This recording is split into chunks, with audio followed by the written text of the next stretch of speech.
hello, hello, hello. How is everybody doing? So I'm just moving my mic because it sounds a bit rough. It has been a while, it has indeed. E3 getting in the way, as it always tends to do. But E3 is now over, which means we can start back up on these. And yeah, let's just jump on in here. So welcome to episode 7 of Miitopia. Let me know how the volume is, as always. Maybe the game music is too loud over me. It's always hard to tell. I think maybe it might be slightly. Hold on a sec. Stupid wide mic. Hey Dusty, speaking of the artist. How's it going? I'm not going to do camera today, because I am not looking in a state to be on a camera. Where can I move my mic to? It's currently in the way of the screen. It is a very extra thick thumbnail. It's also one of our party members. So last time, anyway, we were rescuing the fairy sisters. And we just got Rosalina. So I think we're on our way to get Pauline, if I remember right. So let's just dive right in. Good evening, Haitani. How's it going? Oh, it's the big forest.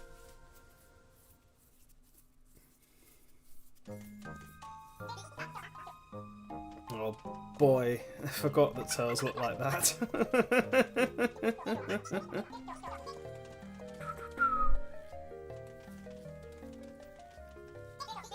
It's so dark. I'm not sure I like it in here.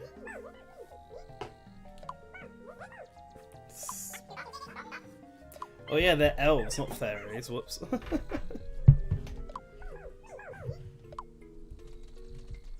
For some reason I thought they had wings. I guess maybe I'm thinking of the Fire Emblem fairies. It would have also been a good fit for these three, if I had Miis of them.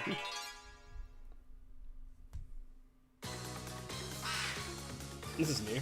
A hobgoblin. Okay. Oh yeah, I've got a protractor fan.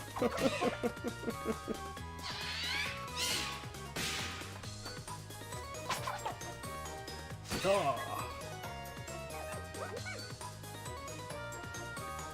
Go, Rosalina, go! Back me up. Ah, yeah.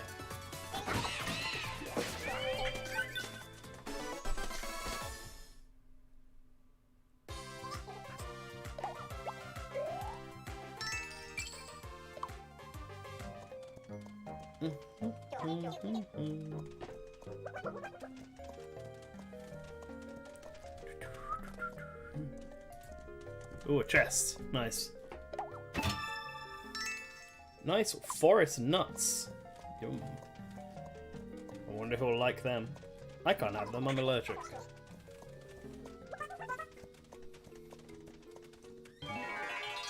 Oh no.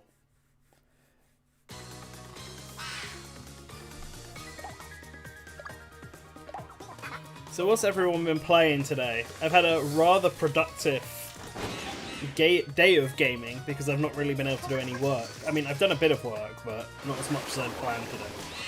Instead, I have been playing the Hyrule Warriors DLC and also Ninja Gaiden Sigma from the Ninja Gaiden collection. And nice, Cyber Sleuth. I haven't played like a Digimon game since Digimon World on the DS, I think. Like, there was like Digimon World Red, I think it was called. Like, that was the last time I played a Digimon game, I'm pretty sure.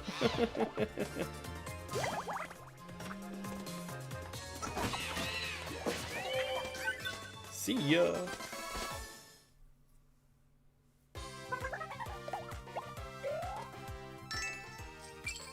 Hobgob Donut. I have questions. Woo! Since the Dawn and Dusk. Yeah, I think it was Dawn and Dusk might have been the ones that I played last. That is a very questionable drop. Oh boy, me and Turles, we're getting along. Oh boy, me and Turles are getting along.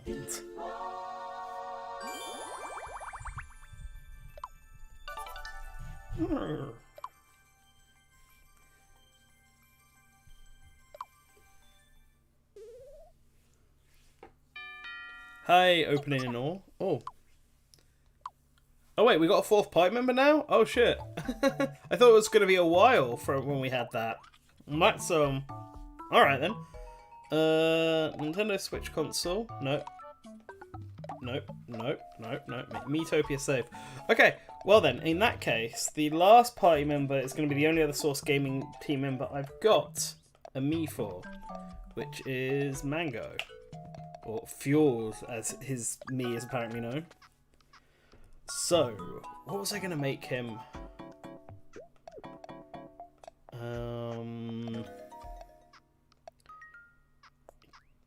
Guess I'll do energetic, I guess. I can't remember what anyone else's personality was now. So let's do energetic. And he's going to be the one class we haven't done, the tank class. I mean, really, he should be the warrior because he's a Viking, but whatever. We haven't done the tank class, so you're going to be a tank, Mango.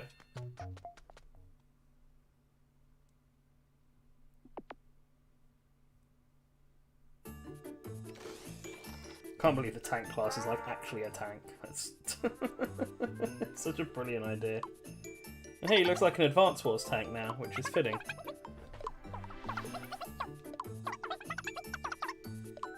Yeah.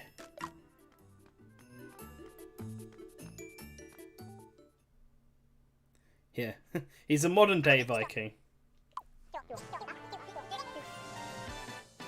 Woo!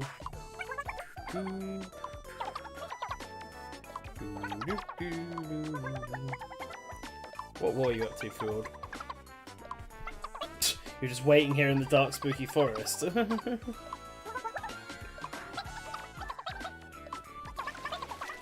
Now that's kind of your own fault there.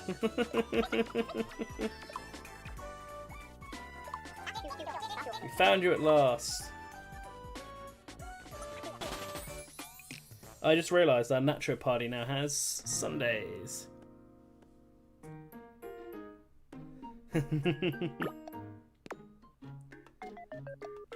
Oh. Apparently Sauce Bro wants to hang out with Turles. Alright, what ground rules are we doing?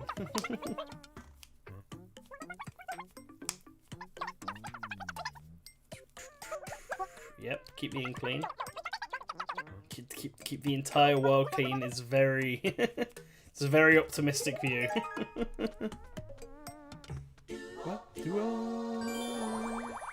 Yeah, he looks very suave in that outfit. The 3-piece suit. To be fair, he's looked good in basically any outfit we put him in. Absolute Chad. I'm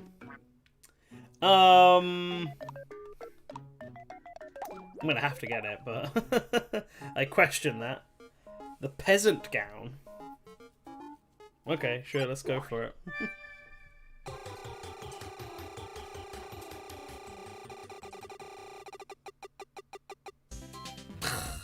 No, I didn't want a HB banana.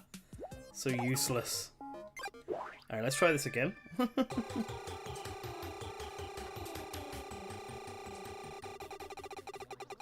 Come on, stop on the peasant gown. No! Ah. Like, I mean, Royal Roasts are nice and all, but like, either the ticket or the Aperol, basically the two things I haven't gotten yet. Okay, come on, stop. Oh, come on.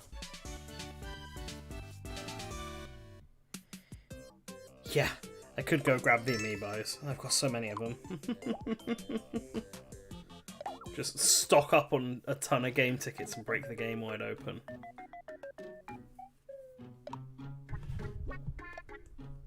Well, you know what? Fjord is now here. Let's welcome the new member by taking him on a fishing trip.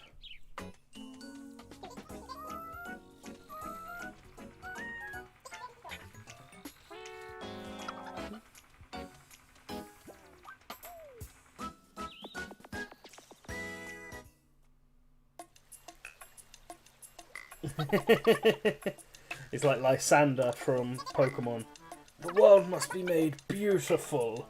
No, I'm not evil. What do you think of? Why do you think that? But the world is filthy and we should blow it up. In a good way. Yep. That do be how it go, Dusty.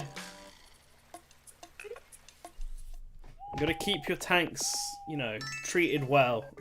So that on the day they can destroy. I guess we're gonna have to buy him the baby bottle.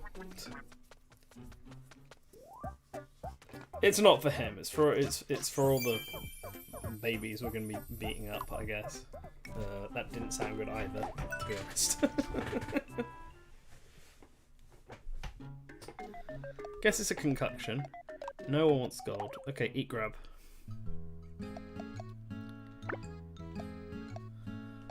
Okay, let's find out if they all like the royal... Okay, you don't like the royal roast.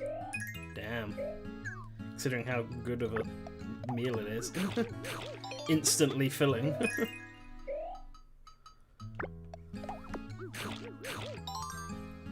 Fjord is very content with that. Okay.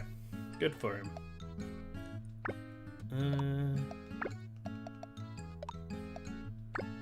Taking a gamble by seeing if I like the goblin donut. I do. Okay, good. Do I like the forest nuts? Yep, that's about right. I am allergic to them in real life.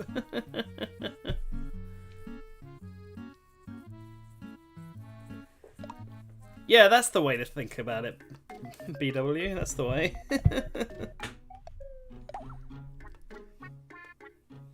Okay, well, Fjord, join the party.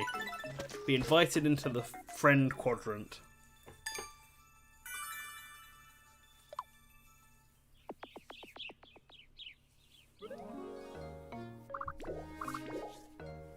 Ooh, treasure. Oh boy. Of course I'm going to the treasure first. What do you take me for? An amateur adventurer? Come on now.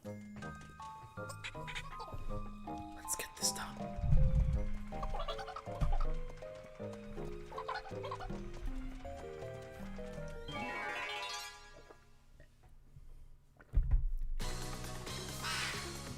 Alright, Tank, this is where you show yourself.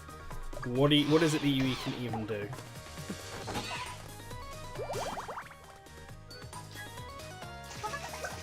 Oh boy, shake up that baby mixture. It's green. I don't think it should be green. It's also coming out of the side of the ball. Oh man, that did a lot of damage. Tank, what are you doing? You're meant to be tanking. Nice, 10 out of 10.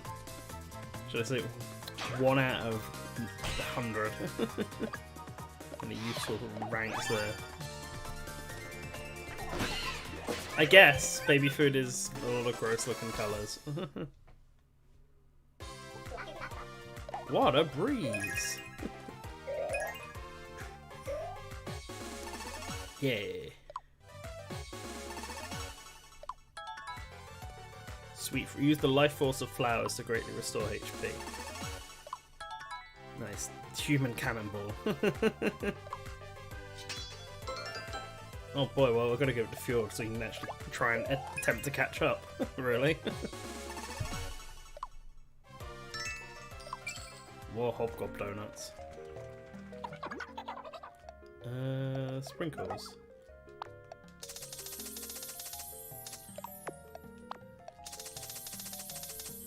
There we go.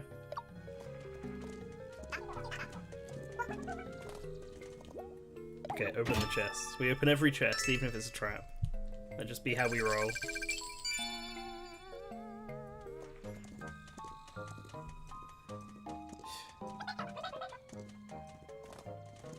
Oh boy, big chest time. A wooden tank. I feel like this is worse than the than the steel tank we've currently got. But okay. It's gonna be green.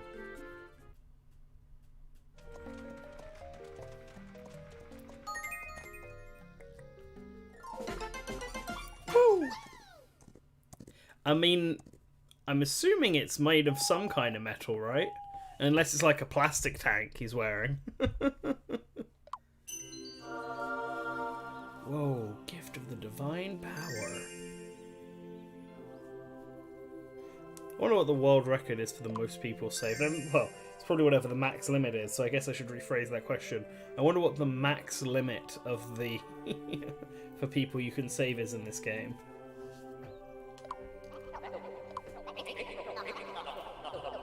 And I wonder if anyone's crazy enough to have done it.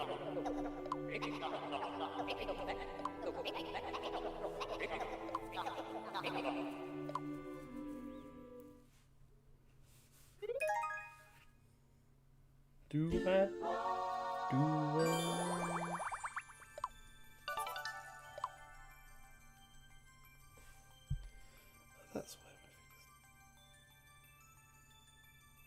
fixed. Okay, anyway. Oh man, they're talking again. Whoa, Sauceberry brought Turles a present.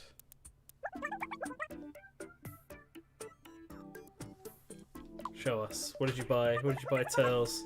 Hope it's a brick.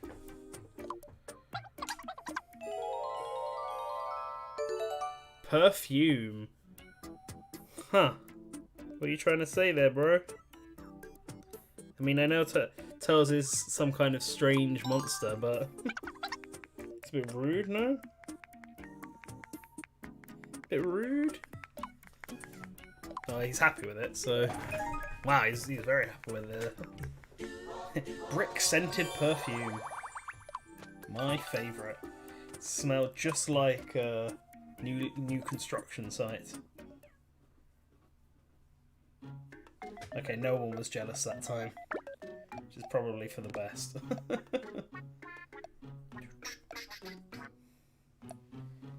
Okay, let's do this.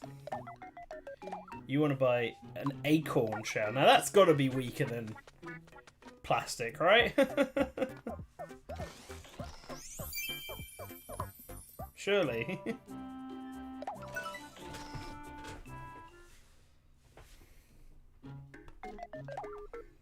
You want to buy the peasant gown? Why is the peasant gown better than... I guess it depends how big it is, yeah.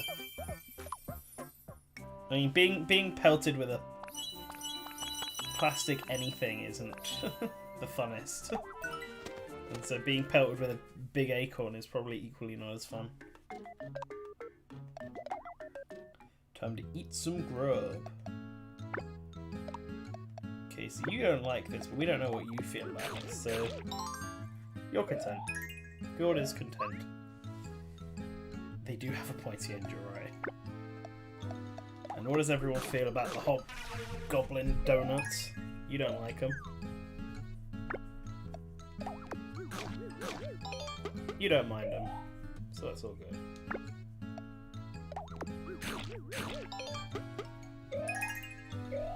Nice, these are so good.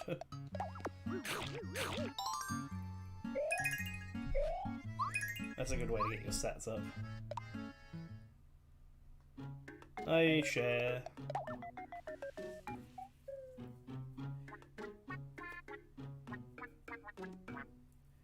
There's a nurse outfit in the princess class. I guess the nurses princesses of the hospital then? Is that what they're trying to say? If the doctors are the kings and the queens, does that make the nurses the princesses and the princes? Really makes you think.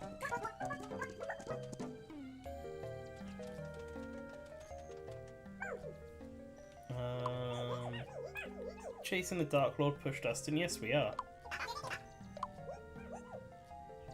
You're so brave.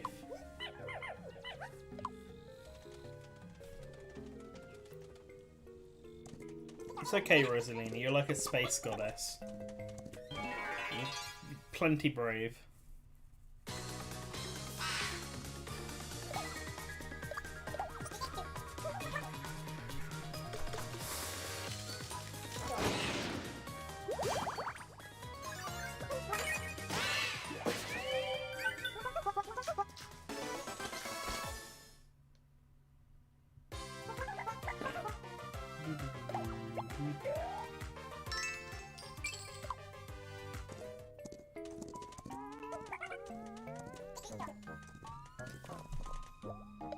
does everyone think of all the E3 announcements then we got? What was your favourite game of the show? I mean, mine was very clearly Advance Wars, if anyone watched our live reaction to it. That popped off when that game came up. And I can't wait for it to come out, even if it is a remake of the first 2 games. I don't think I ever beat the first game. I definitely beat the second one, though. Yeah, Metroid Dread is also obviously a good one. I'm interested to see how it ends the Samus and Metroid storyline, whatever that means.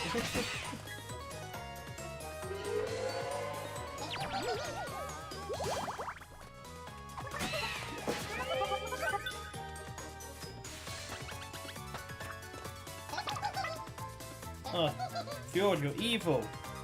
Shouldn't. I don't know why I was not paying attention to that. I guess it's time to put you in the safe spot until you in the timeout zone until you calm down. Spend time with the horse and you'll feel better.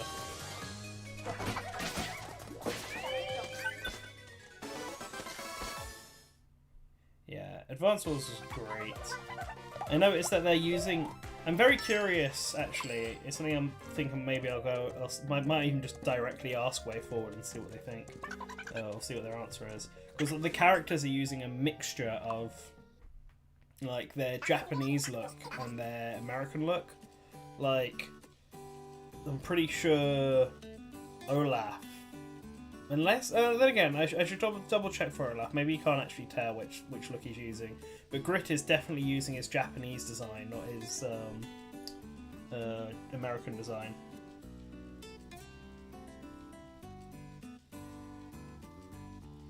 All we need now is a bit of banter. Mario Party Superstars was a really good announcement. I was surprised by that. I wasn't expecting a new Mario Party. She heard a voice. Whispered to her from the darkness. Who was it? Hold me. Like a coffin door closing shut, it croaked. Where is my face? I mean, that's pretty rude story, considering everyone is losing their faces. Everyone is, or everyone? No, it definitely is. Rude of me.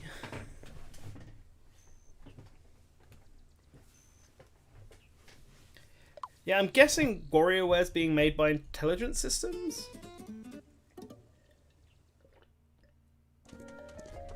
I'm guessing.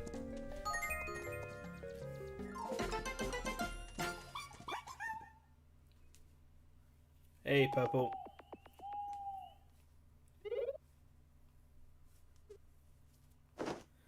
And Dusty getting all the compliments.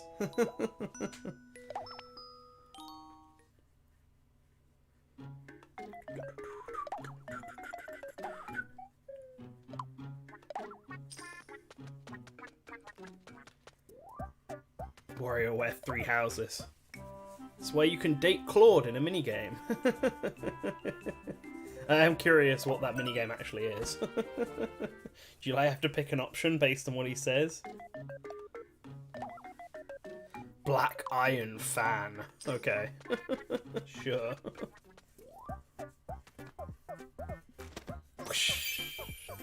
Don't accidentally slap yourself.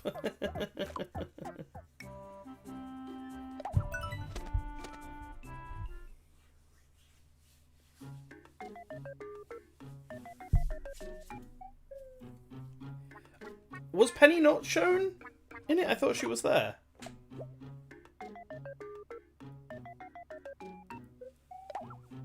I thought Penny was there. Can't remember who the characters are because there were some unlockable characters. Wasn't there the girl from WarioWare Gold as well? She was also shown, I think. If I'm remembering right.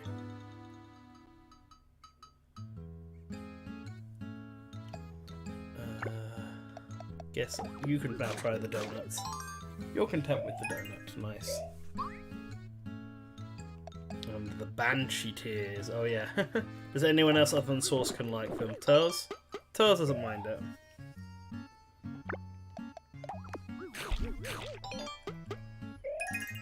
Nice. Get all that attack up.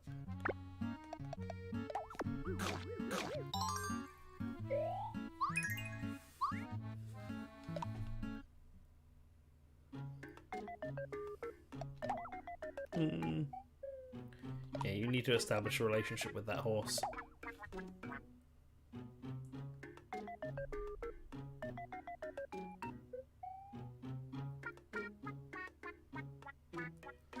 I guess maybe Penny isn't in the game. It is slightly odd. I would have thought if she's the only one missing.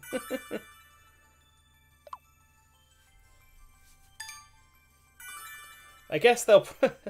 I mean, given Nintendo's strategy, okay, with how they've been doing game releases, right, I wouldn't be surprised if this was another one of those games that Nintendo supports with, like, frequent free updates with more content. And, like, if they added new characters into that. So, like, you just get, like, an update that adds Penny and a bunch of new mini games for her. Are there any other characters missing now? I'm just trying to think back across all the characters from WarioWare. Is Young Cricket's master there? Young Cricket is. I think Mike was there. A cardboard tank. I mean, come on, a cardboard tank has got to be weaker than a wooden tank now. Come on.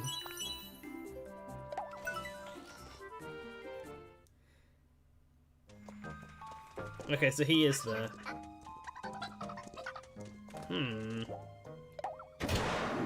Maybe they could add Wario Man post. Yeah, Jimmy's family aren't there. That's true.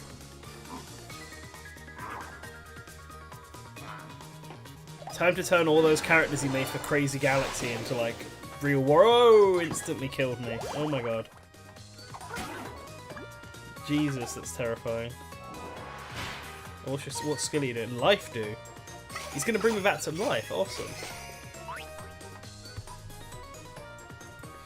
Yeah, I'd be up for Waluigi. Oh, it didn't work? Oh, okay. Well then, I'm gonna... Oh, you're waving to everyone, are you? So yeah, I wasn't expecting him to be instantly taken down by this guy, but... Whoa! Okay, I guess I'm not strong enough for this area. Let's do a, yeah. Come on, sauce.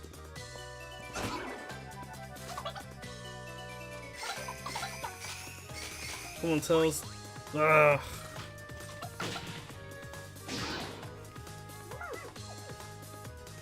Rosaline, you could do a bit more than that. Oh no, this is not good. Do I have any... Can I make him dance? Probably not. Oh, he is. Oh, nice. Too bad Fjord does fucking nothing.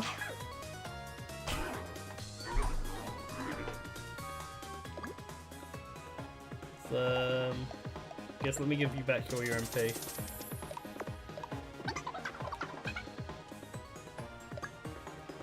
Let's keep dancing and hope that he keeps dancing. But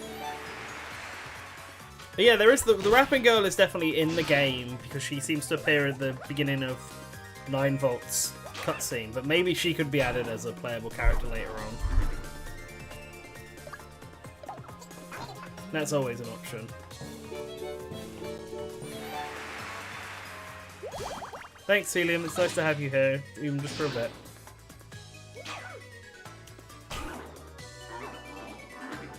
Good, I'm glad I'm keeping this guy dancing. Kind of wish I'd done that before the other two died.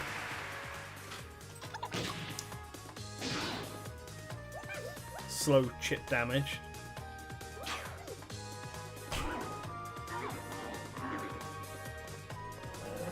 Okay, let's go, Sauce.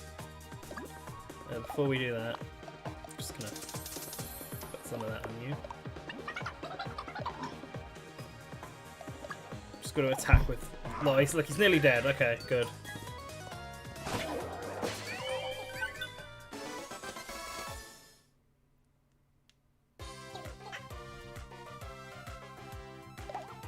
Yeah, I mean, true. Devil food, that's all I get from that? That was like nothing. I'm like basically dead, and I got nothing for it. Guess it was because I was greedy and tried to open all the chests. But they're all there, so of course I'm going to open them all. That's just logic. Man, these guys are always chatting.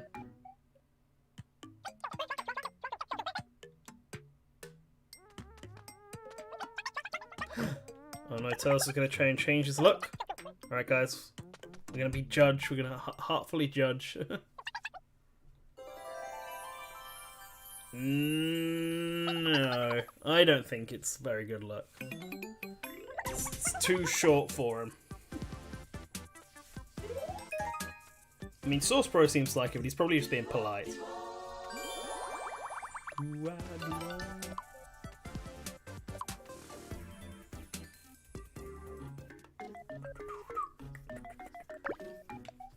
Okay, no, you can chill up with me now. Let's go to the arcade and see if we can win something. Copper shell, okay.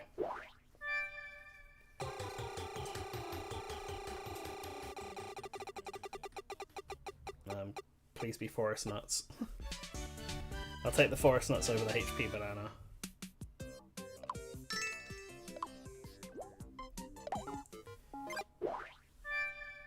I'm trying to think of other really obscure warrior characters. Oh, they could add what's its name? The like the yellow thing that looks like Bart Simpson. What are they called? Like, they're in most of the at least of the early WarioWare games they're in.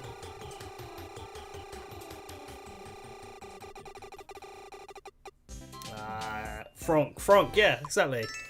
I could easily see them adding Frank as a character. And I am not good at getting the items that I want from this. But I guess I can do outings for everybody. So, let's send Fjord out to build up that relationship with everyone.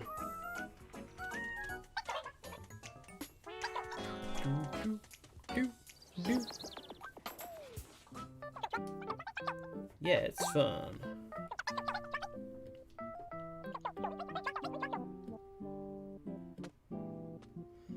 Let's leaf through it together, he says to the plant.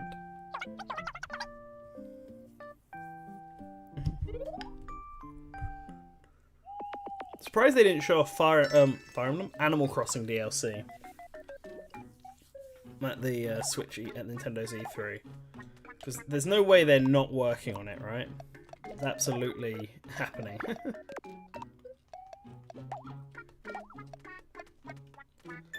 To the cinema with you both. But I guess they'll reveal it like... I mean, if it's like a regular update, right, they'll release it like a month before and show it off a month before. But I feel confident that they're going to be doing paid DLC for Animal Crossing. So I feel like they'll want to do it earlier. Oh, look, it's Kiddy Kong. Oh god, Kiddy Kong looks terrified. And terrifying. King Dedede looks happy. What's happening in this movie?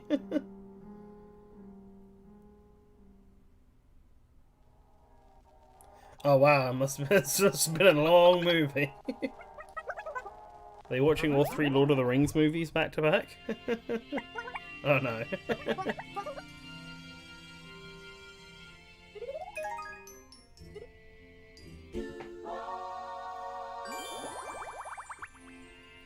Yeah, which E3 presentation are they watching? I mean, to be this long and age them that much, it's got to be Ubisoft, right? Nice, how was swimming? How many laps did you do? I remember when I was fit enough to do laps.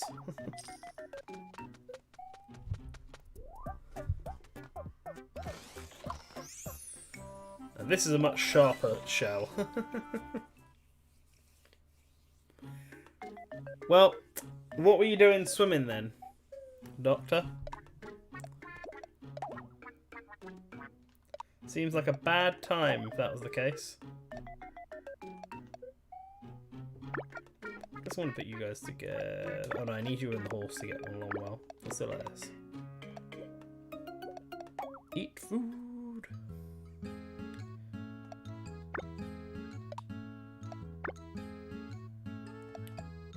Okay, let's do this. You have the nuts.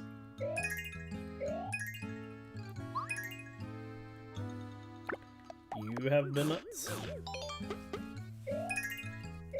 She bribed you? What, does she want to drown you or something? Like... No. Still don't like the forest nuts. No matter how extra they are. He doesn't like the devil cake, so... Yeah. I hope the tank can fire the horse. I hope that that's their joint attack. Just launches a huge horse at something.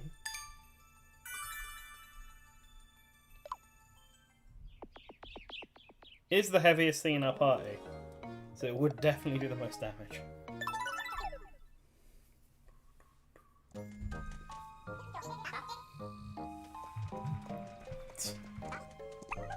Lots of horsepower. So I really like 1,000 Year Door, right? But I think that game gets a lot of praise. Some praise it obviously deserves, but I think people overpraise it almost a little too much, because there are definitely parts of that game that aren't good. Oh, come on, Fjord, you going down already? Ah, I would have killed him anyway.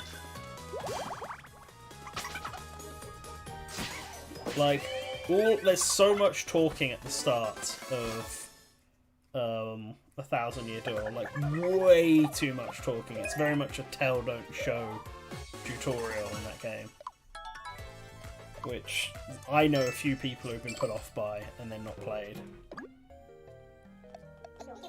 It's one of the advantages I think the new oh, he leveled up so he got all his health back, nice.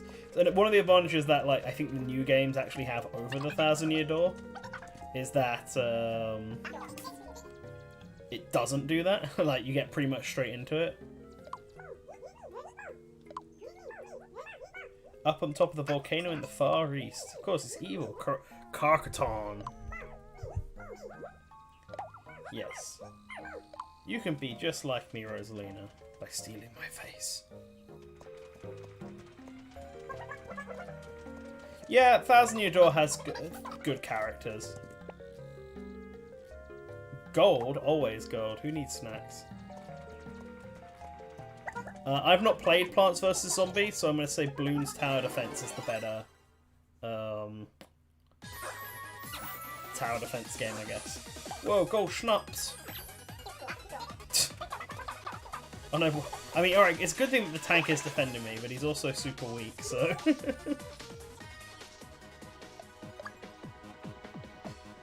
Okay, let's make this Slurp dance. Yeah. Hack the system, Sauce Bro.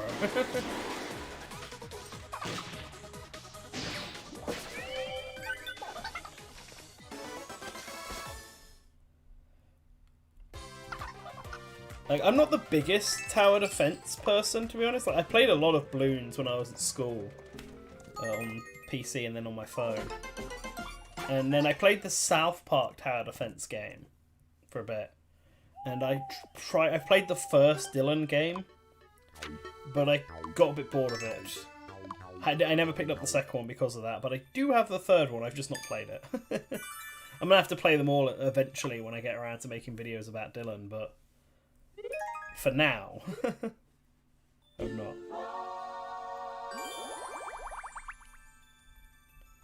All of those 3 games are high quality games. In fact, we're getting a remake of Super Monkey Ball. 1 and 2 and Deluxe, which is neato. Although, I think it has paid DLC. Like, I think they're making it so that if you want to play as the classic looks... Oh, Sauce Bro, what, why? We got so many sweets!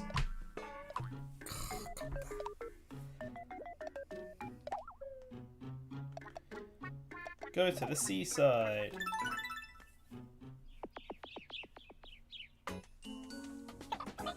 Third Dylan game makes you. Does it make you an animal, or do you decide? I mean, I guess from what you just said, it makes you one. You have Wind Waker, but you've never played it. You should rectify that. Wind Waker's fantastic. Should the tank really be at the seaside? I mean, its outfit's made out of cardboard. It's a Nintendo Labo tank.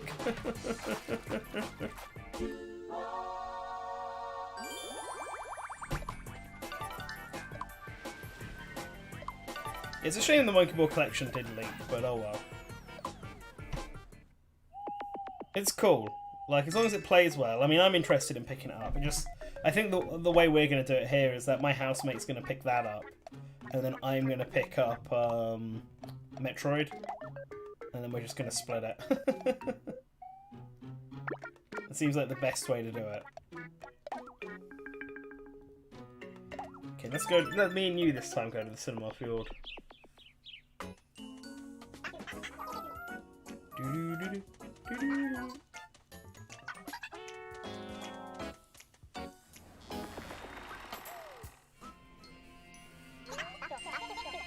It's Wendy in the background. I feel so rude. I know you just went and watched this movie before, but...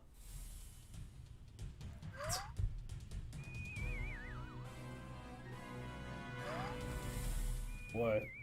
Solo back there is enjoying it too much.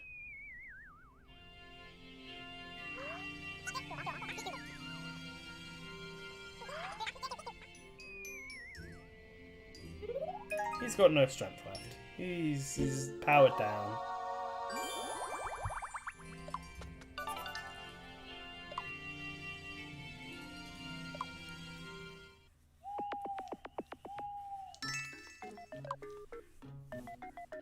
Okay, and then...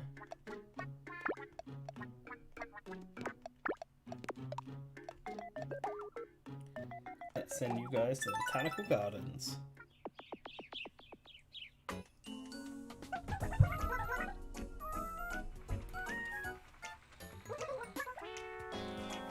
Yeah, I actually prefer that Smash Brothers has made all the Zelda characters from different games now, rather than keeping it consistent. Because it just means different Zelda games get to be represented. And it also means you get to have the best designs from all of them.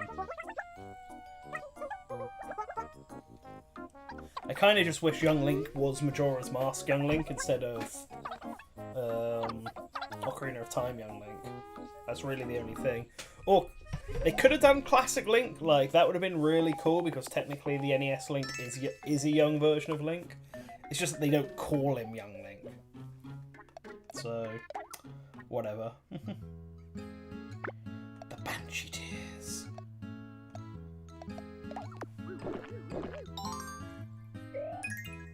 Yeah, Ocarina of Time Ganondorf's, but I mean, I like Wind Waker Ganondorf, but he's like, he doesn't fit the Smash Brothers style for the character, like the way that character is. Wind Waker Ganondorf doesn't fit that, but Ocarina of Ganondorf is definitely better than chunky Twilight Princess Ganondorf.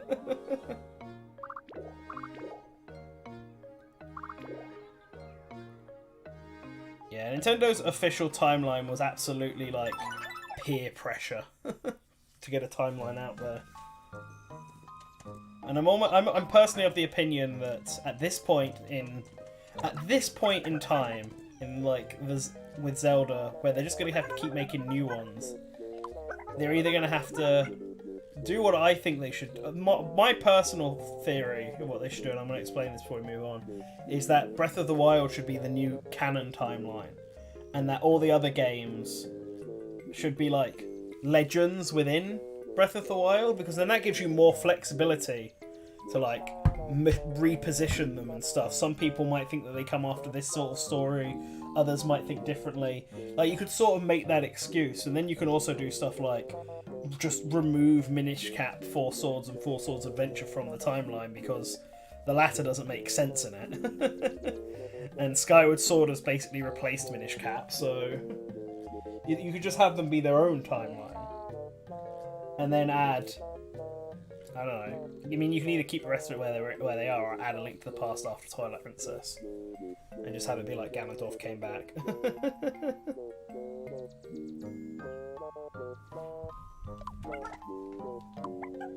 The most of the moss. Did you make a pun? It should have been the most of the most. Most of the moss.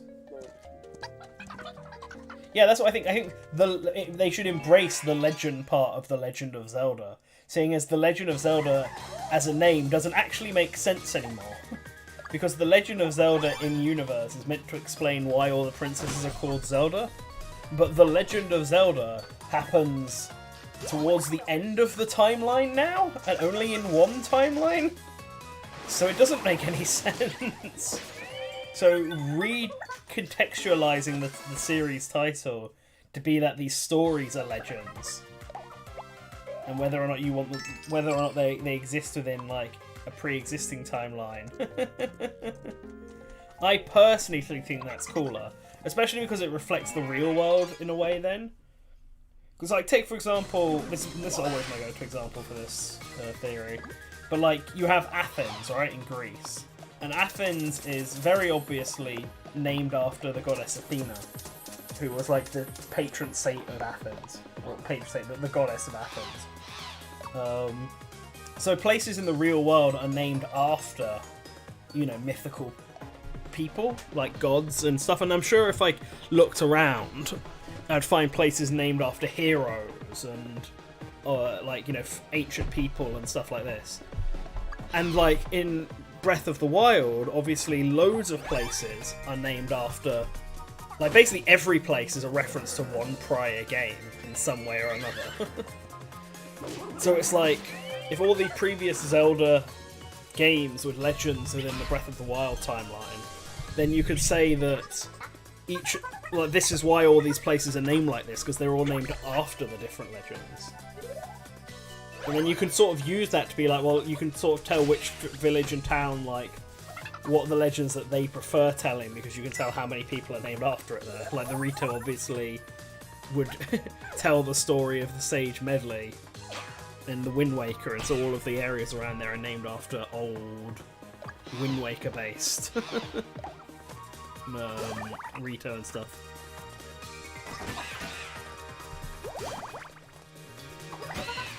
Yeah, Tingle games very canon. The Curse of the Tingle. They just take place in Termina. There you go. The Tingle Curse. I still need to play Tingle's Balloon Trip of Love. Like, I will get to that at some point. What I really need to do is set up a flashcards. Not to pirate games, because I already own like all these games, but just so I can get translated versions of them, because that'd just be easier than like having to homebrew a DS. And I'd rather play them on original hardware than use an emulator. Because I'd like to play Balloon Trip of Love, but I kind of feel like I should play it while understanding it if I want to get the most out of it. And Nintendo ain't going to be releasing an official translation for that game, that's for sure.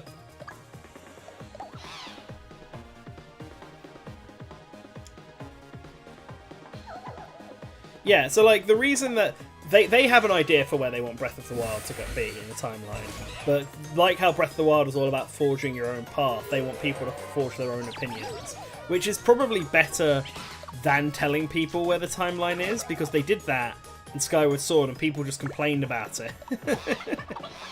And now it feels like every other game is sort of locked to wherever they need to be, wherever they have to be.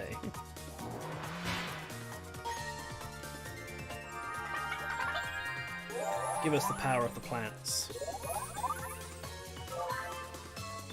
Nice, you went back to normal.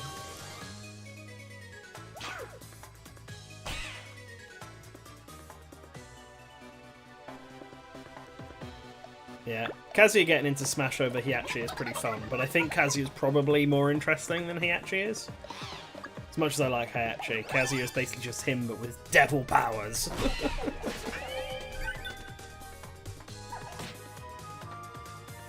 Yeah, no, so here's what my understanding is, with a bit of, like, behind the scenes information about Breath of the Wild, right? So, Breath of the Wild was originally intended to be after Twilight Princess, like in that timeline. Probably just going to completely ignore Four Swords Adventures. But at some point during development, they sort of just decided it'd be more interesting to make it after any of them, basically. Which is like just keep it really ambiguous about it. But that's why you've got some parts of the game script that directly reference stuff like Twilight Princess. Like, I think of all three timelines, the child timeline is the one that gets the most references to it. And so, but because they changed their mind about it, they then went back and added in other stuff like the direct reference to Ruto being a sage, which is the child timeline is the only timeline that doesn't happen in. So, like, yeah. You're gossiping about me, huh? Fjord, huh? You only just joined the party and you think you can do this? Think you can steal my friends?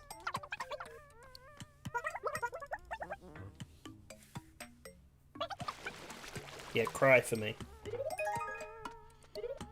Yeah, Tingle games are downright weird, but that's the fun of them. I kind of wish Vampire would make another one, because I feel like all Vampir's doing right now is supporting other studios and helping them make their games. They're slowly becoming a support studio, which... Oh no, I was listening in.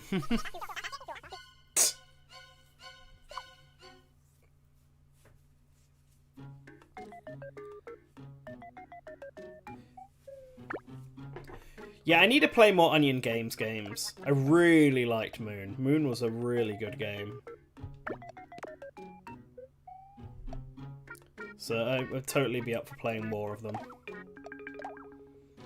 A fancy tank. At least this one could potentially be made out of metal.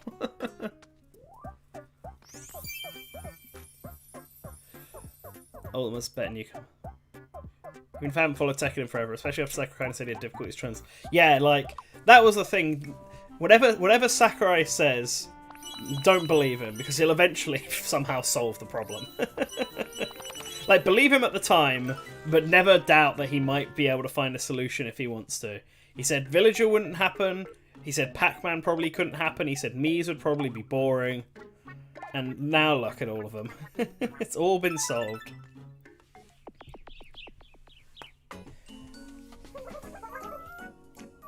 I mean, World of Light is alright.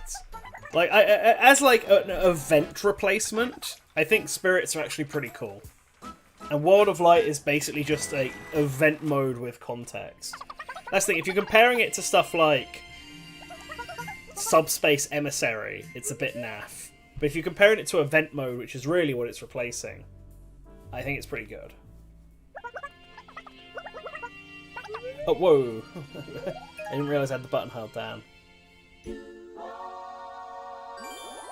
Oh yeah, hi Tony, so to address your point, this is something I've spoken to Matt about a few times, and was something I was thinking of making a video on, or both of us were thinking about it, is that, so these Legend of Zelda Encyclopedia is a pretty decent enough book, in that, you know, it's an encyclopedia, it keeps everything on there, but the book isn't canon, basically, let's say that. Like, the book said, and it even says it in the book, that all of the stuff listed in this book is, like, anything that's not confirmed in-game is speculation on the part of the authors. So, in their version of the book, they moved it around so that Link's Awakening comes after A Link to the Past and before the Oracle games. And that Oracle Link is a different Link from Link's Awakening Link.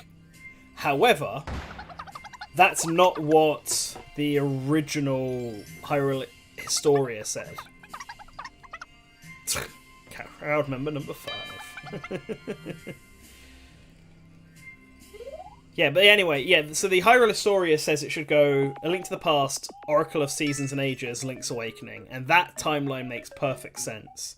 Because Link at least at the end of the A Link to the Past manga, Link leaves on a horse, which is in an Oracle games, and then the end of the Oracle games he gets on a boat, which looks exactly like the one he was on at the start of Link's Awakening. So it naturally connects them all. But for whatever reason, the Hyrule Encyclopedia decided to flip those two around, probably because of the fact that Link's Awakening was being pushed as a sequel, I guess, to A Link to the Past back in the day. And so they just kept that, even though it's technically a sequel, but they've added another game in between those two. But like that encyclopedia also does stuff like speculates that Termina's not a real place and is just in like Link's imagination or whatever. Which like kind of ruins a lot of parts of Majora's Mask. Like, if it turns out that the whole time that Termina was just in Link's head and nothing mattered, then doesn't that kind of doesn't matter then if the moon destroys everything? Unless, or at least Link needs to stop the moon from destroying stuff so his mind doesn't break, but he doesn't need to save anybody because none of them are real. Kind of makes that game, like, all the hard work you do feel wasted. Which I don't feel like was their intention with it. But that's how it comes off.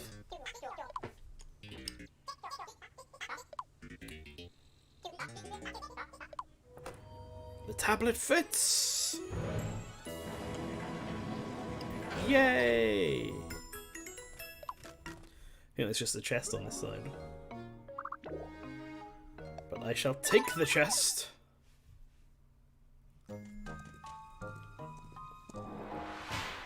First assist, saddle up too.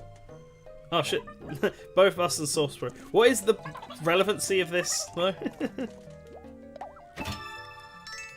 Oh nice, some game tickets. Source is a cutie, I agree.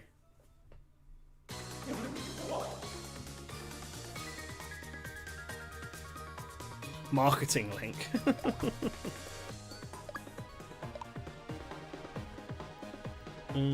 Yep, just attack it. Lend me a hand, Turles.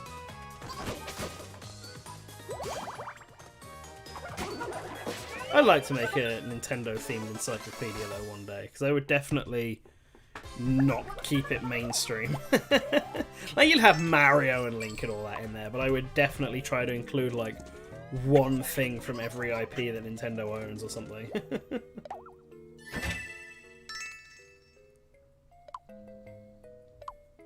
I think it's just...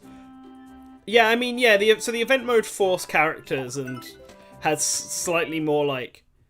I think it's the fact that in the event mode it feels more like events and special setups and stuff and forces characters, like you said. Whereas Spirit mode does do that other than the forced character thing. But because there are so many of them, and they give... And obviously... Your reward for doing them is getting the spirit, rather than event mode where your reward could be a mixture of unlocking a character or a stage or anything like that. I think it hits differently. But ultimately it's the same thing when you break it down to the fact that you're just doing specially themed battles.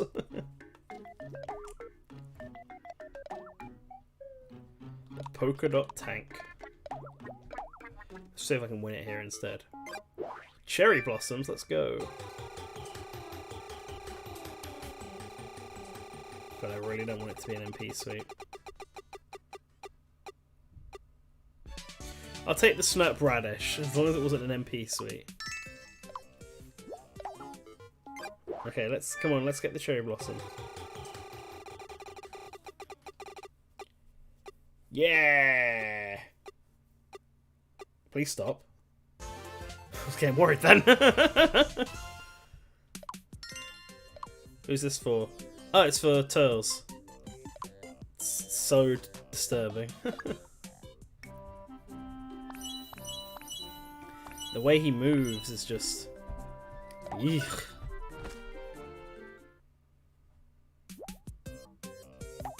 See if I can win another one, and I can sell it.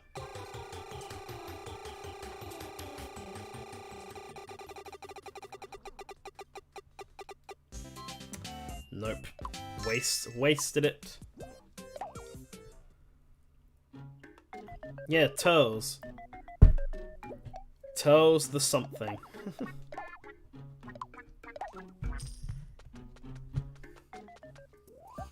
Well, it always shows that most fans.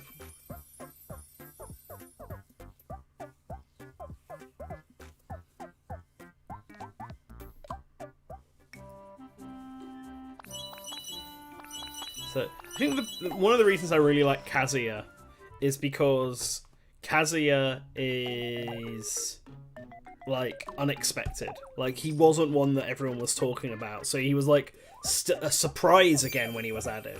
Whereas if it was Master Chief or Crash, it would be hype, but it's also like, yep, okay, this is something we all saw coming.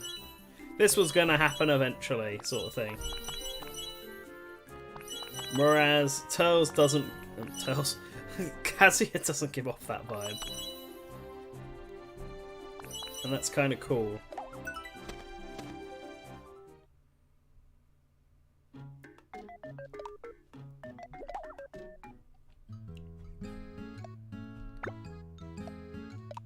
Also, Turles is our unofficial Good Morning Source gaming mascot, I guess. We don't talk much about Turles. He stays in the basement. He tried to be cool, but his idea of being cool was to dress up like Byleth, and no one likes Byleth. Male Byleth at that. I mean, he's just made a terrible decision there. But we've let him out because we need another party member, and he's now acting like a weirdo. That's probably why he's in the basement in the first place.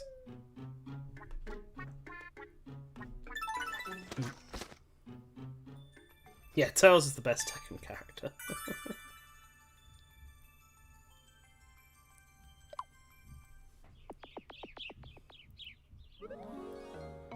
I mean, I feel like Fighter Pass 2 feels to me like trying to get stuff in the base game that Sakurai had thought of before and couldn't do for whatever reason. Like, even a Tekken character with Kazuya, like it was pointed out before, he had considered Heihachi at the very least at one point. Even if he thought it wasn't doable. Thank you, Shrek.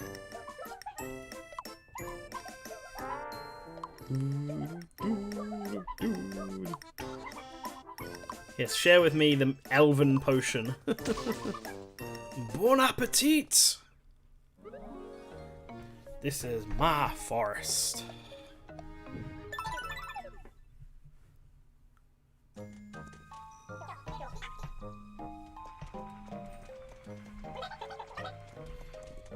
Yeah, that is probably... I mean, some people would have said Rex and Pyra, probably. Not Pyra and Mithra. I mean, there might have been one or two people, but... I'll remove the magic if you're going after the Dark Lord. Yes.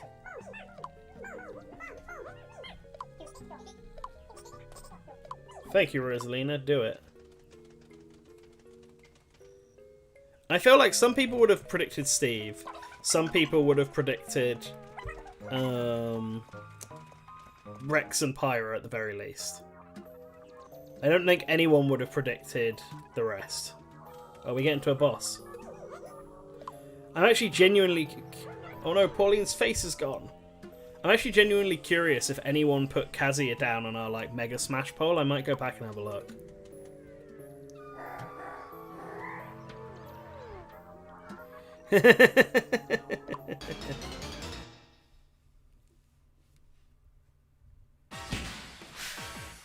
Oh no, the Pauline Owl.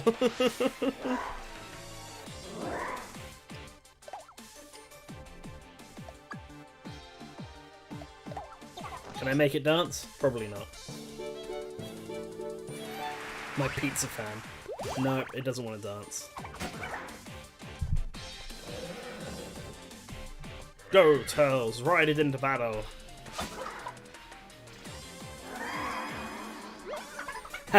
Have we not got a single prediction right?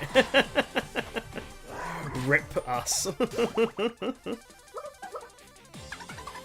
Sauce, bro. I don't even remember what I predicted in that video, to be entirely honest. I might have stuck with... I probably said Doomslayer. I may have stuck with Cosmos because I'm pretty sure I was like pushing the Cosmos train at that point. Still.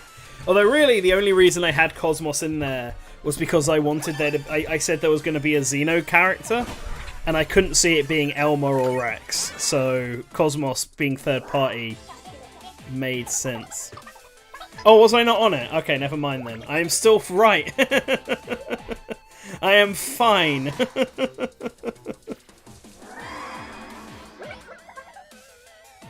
I definitely made predictions for Fighter Pass 2, and they're probably not right. unless I kept Steve. I don't know if I did.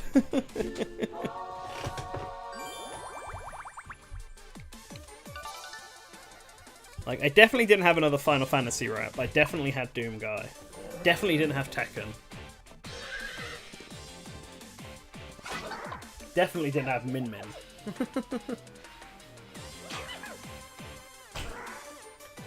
Yeah, I'm glad that Namco has 2 reps as well.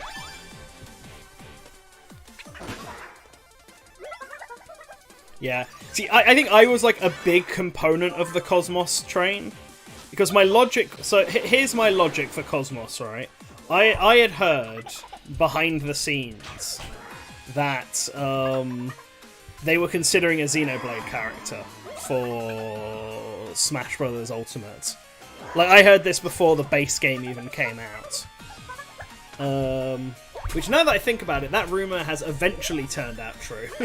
Because I was being told that there was going to be a Square Enix character, a Xenoblade character, and then a Pokemon starter. And they all did eventually get added.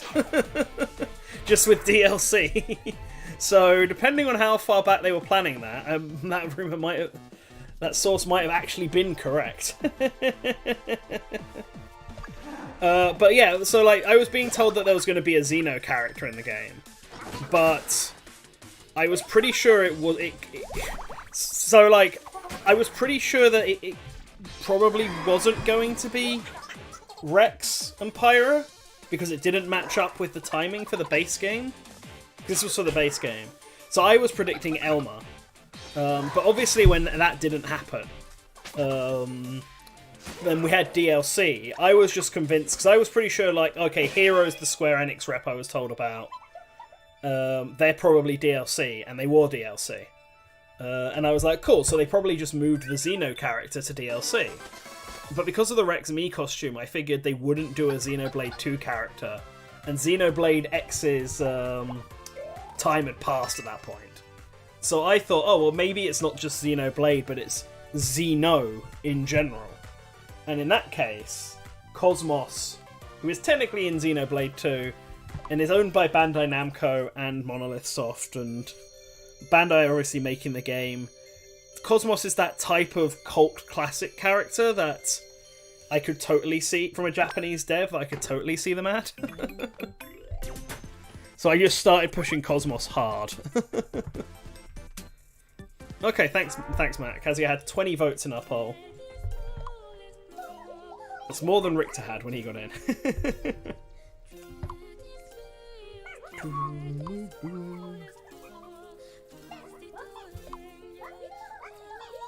Yeah, I want to head east to the Dark Lord.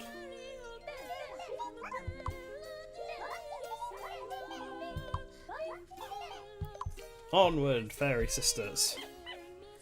Who's Estelle? Bye, Rosalina. We're all princesses here. Estelle from Vesperia. Oh, Tales of Vesperia. Yeah, I think Heihachi and Jin... Heihachi was obviously the main one people speculated. And I think Jin being the current protagonist, at least the one people like. I don't know how many people like Lars. Certainly made him... Like, that ought to make sense. God from Shin Megami Tensei. Whoa! Elven stuff is delish.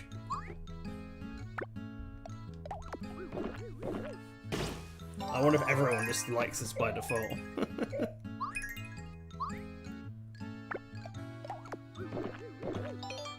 No, of course, the special magic elixir tells us, like, yeah, this is alright. This is fine.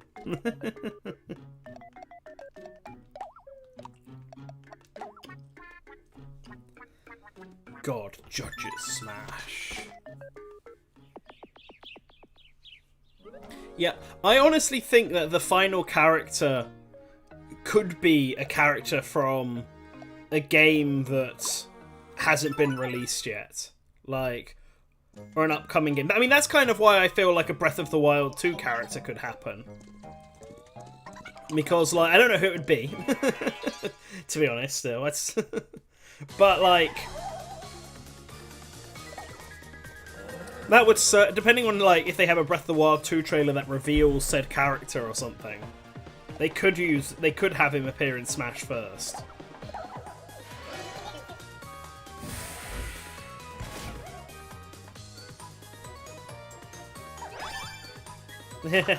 I'm not expecting the last slot to be hype by any means, no.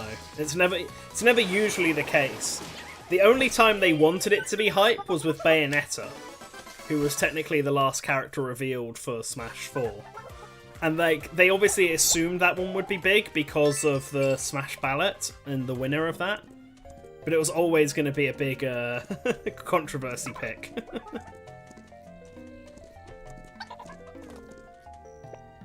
Let's go to snacks this time.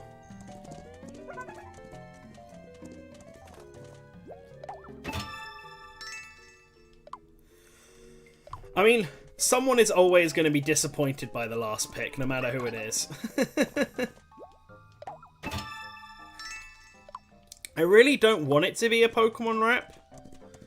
The only idea for a Pokemon rep that I've liked is the idea of the Pokemon Legends trainer, where they come with, I think it was like Cyndaquil,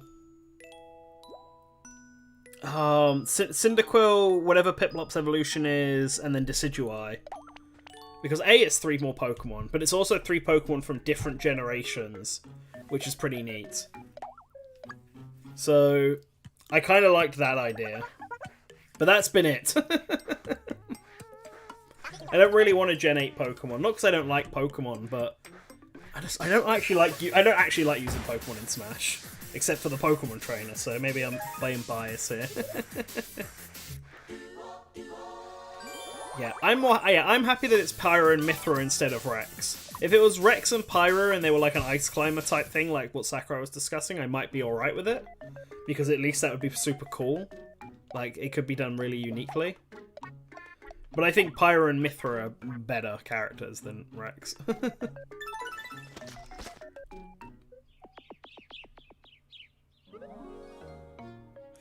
I mean, yeah, that is the other thing. Both Corrin and Byleth were technically released after their games came out, so... oh boy, it's the Imposter.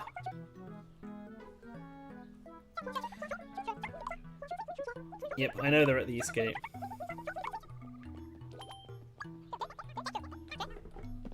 Okay, Link, calm down.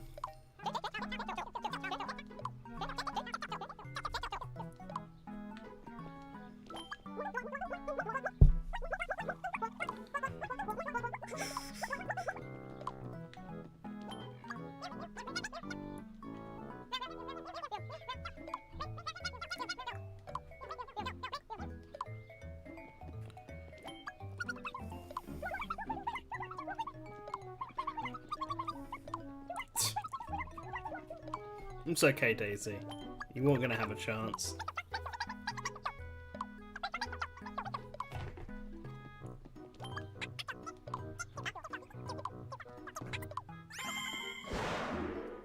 Well, she made herself go away this time.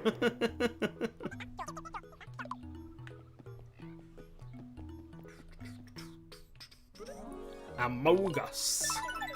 That's gonna be the last. That's gonna be the last fighter pass character, the Amogus. It's gonna come in with that drip.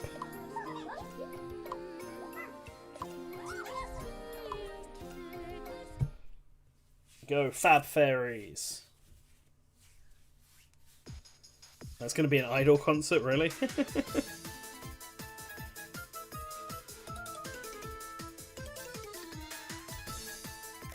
I had to take it. This is just...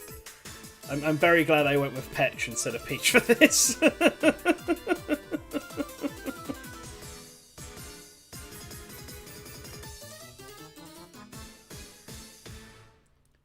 Fabulous.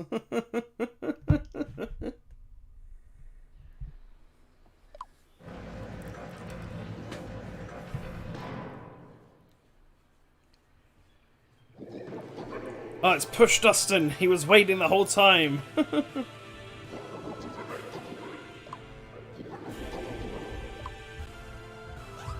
Well, you couldn't just fly over the gate?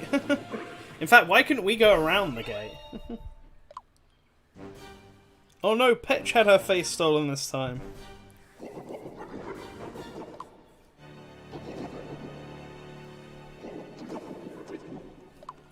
Oh no, Push, how could you?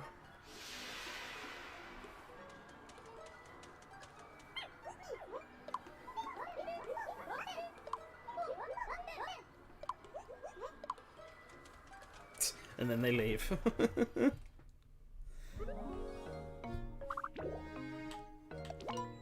Let's go back to town and see the absolute chaos. Yeah, I also agree. Corrin should have definitely been Elmer, but what? Oh well.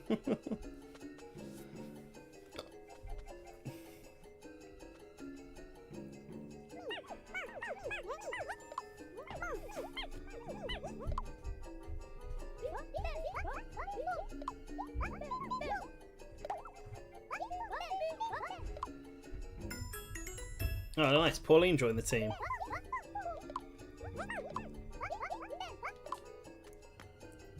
Nice.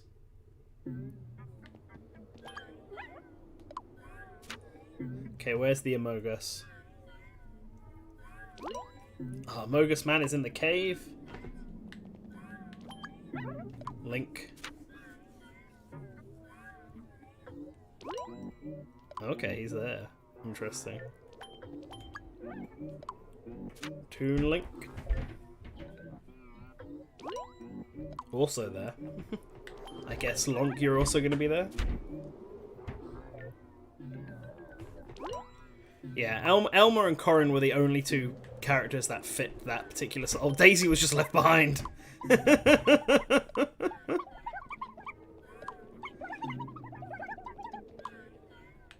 Man, poor Daisy.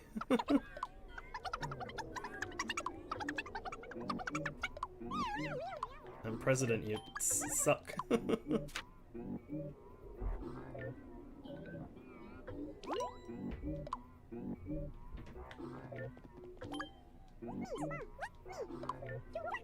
We haven't left yet, Rosalina.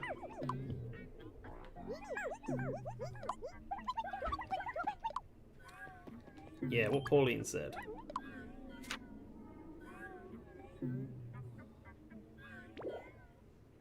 Oh, well, I guess that'll be the boss. Yeah, I agree. If it was Elmer instead of Corrin. Even though Elmer would probably have swords as well, to be fair. So it's a bit silly. What have I missed in the chat just while I was watching all of this? Yes, I would take Miitopia Horse as the final character that they add in the Fighter Pass, absolutely. Yeah, I think Tora and Poppy would have been the most interesting rep from Xenoblade 2. Like, I quite like Poppy. Tora or whatever. But I think they're more interesting, moveset-wise. Yeah, I mean, for Byleth, I'm pretty sure it probably was Nintendo who decided. They probably wanted to include a new character, and that was the... Fire Emblem just always happens to come out at the perfect time for it. Corrin, though, it was absolutely the fact that they wanted to have a newer character who would be from a game that had just come out that people would have played, and I'm pretty sure that the only reason Fire Emblem was chosen over Xenoblade is because Fire Emblem was just more recognizable than Xenoblade. Even though Elmer would have been far more interesting. Daisy is going to be in Superstar Mario Party. There's no way Daisy is not in that game.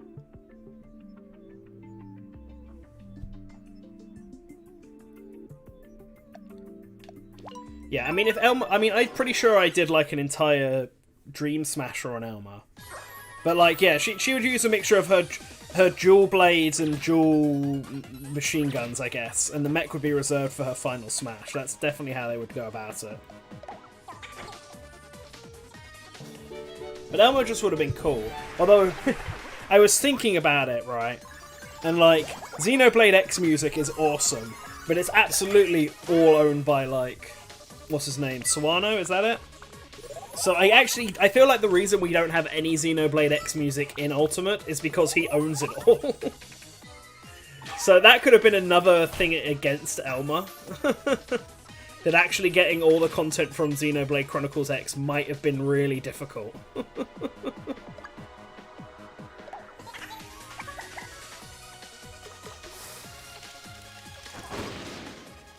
Yeah, that's the real Mario Party question. Will Pauline be included? This is true. Like, she's in all the sports games. She's absolutely going to be in... I mean, she's in Mario Kart Tour, and she'll... Whatever the next console Mario Kart game will be, she'll be in that for sure. So, Mario Party really is the only spin-off, non-RPG spin-off that she's needs to show up in. Alright, let's get that Amogus back. Let's rescue the imposter. Yeah, Fates was already a success, but when they decided on Corrin, Fates had literally only just come out. In Japan, anyway.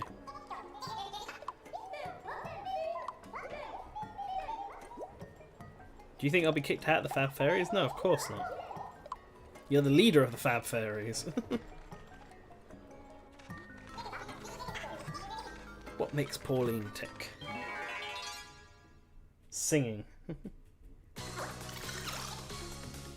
Gross spiders. Yes, sauce, let's go. Yeah, Corrin's inclusion was decided either right before the game came out or at the same time it came, just after it came out. Like June or July of whatever year Fates was.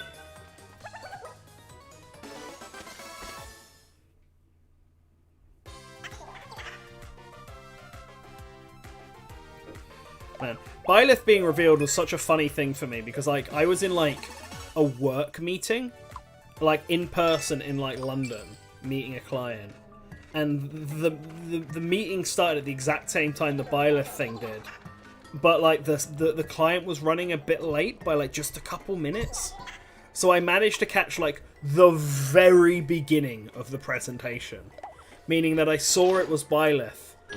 And then, like, as soon as the trailer was done, I had to go into my meeting.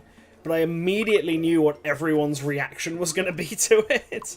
And the whole time throughout the meeting, I'm thinking, God, I want to know. I want to know how Byleth plays, and I want to see what people's thoughts are on Twitter. Because I couldn't stop giggling to myself throughout the whole Byleth trailer because of how just, like, tone deaf it felt.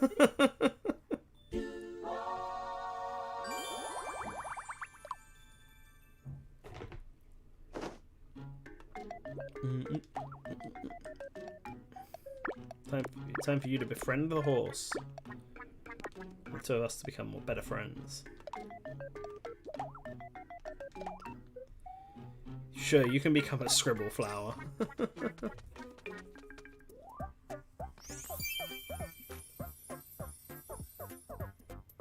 Yeah, I guess that's true. Corrin came with one song and no stage. So yeah, you're probably right, actually.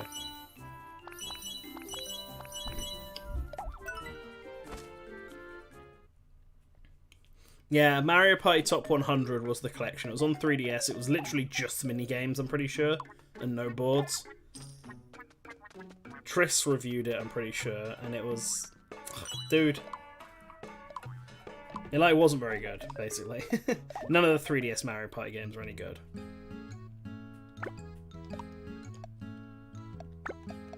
Okay, what do you think of the spider roll, which is still kind of just fucked up?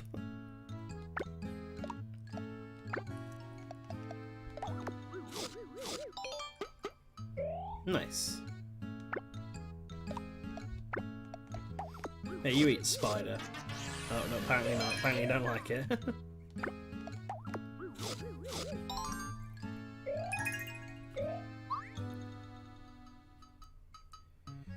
I just remember for Byleth, how Matt and I were doing like the, pre-event discussion, where we were talking about like who we would think it would be, and I think Matt was the one who brought it up and threw it in right at the end about it being a Fire Emblem character, but thought it would be Dimitri instead of Byleth, because Dimitri was the most popular character from Three Houses.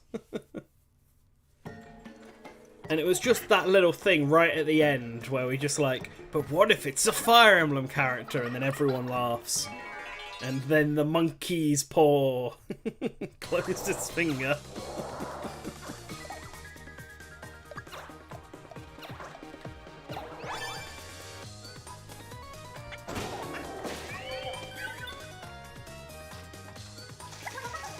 Yeah, Hytali, I think that's probably fair. Like, Mario End Cube just had this incredibly quick turnaround where they're trying to do the Alpha Dream strategy of just making games as quickly as possible, but like the problem with they were doing them with party games, and on 3DS party games were much harder to do because you couldn't do split screen. So like, I like Mario Party DS, but like it's definitely a weak-ish Mario Party. And the 3DS games were like, the first one, Island Tour or whatever, I think is fine. But then the rest of them just started becoming like... Basically, it was like taking a minor mode, a minor side mode in a previous Mario Party and making that the entire game. No. Mango, you can't drink the citrus. It's also a fruit. Is this like cannibalism? Mangoes don't have citrus in them though, so... Even though he's orange... They're not oranges. Oh no. Well then. He's become invisible.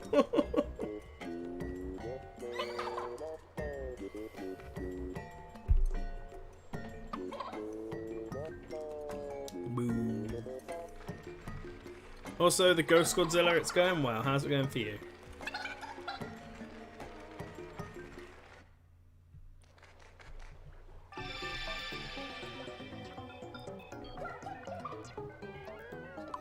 No, no, no, it's the Among Us! The imposter moth.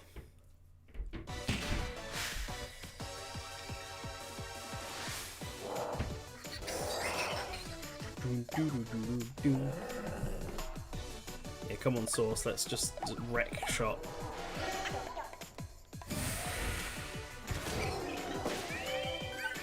I don't mind Mario Party 9. I mean, actually, no, I can't say that because I've not played Mario Party 9. But I don't mind Mario Party 10. I mean, not only does that game have Spike on the roster, making it the best roster of all Mario Party, but the Bowser mode is alright. There's just way too few mini games and boards in Mario Party 10. So it just... Obviously you play Mario Party with friends and the fun comes from playing it with friends. Like, you wouldn't play it on your own. But even the Bowser story, like the Bowser story, the Bowser mode was just a tad too little content in it. I want to make sure you don't die, Brendan.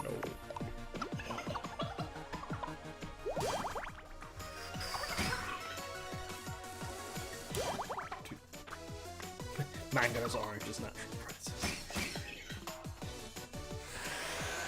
You see, Hytani, you're right. This is the thing people don't think about when they're invisible. If you're invisible, it means that light is passing through you, which is why you can't be seen. But if light is passing through your eyes, and you can't see it, then then you'll be blind because light's not hitting anything because it's just passing through your retinas. I actually think so. For all of the people trying dunking on My Hero Academia or whatever, for being the hot new Naruto, basically. The way that the guy who phases through walls, the way his power is sort of explained, as how whenever he phases through anything, literally everything goes dark for him. Because he's basically turned himself invisible, so he can't hear sound, he can't see anything, he goes into a dark void, is something that I really like. Because it's horrifying, but it makes, like, actual sense. And yet, despite having a restriction like that, he still manages to, like, work up the ability to be a hero. I think it makes him more impressive than most I can phase through wall heroes.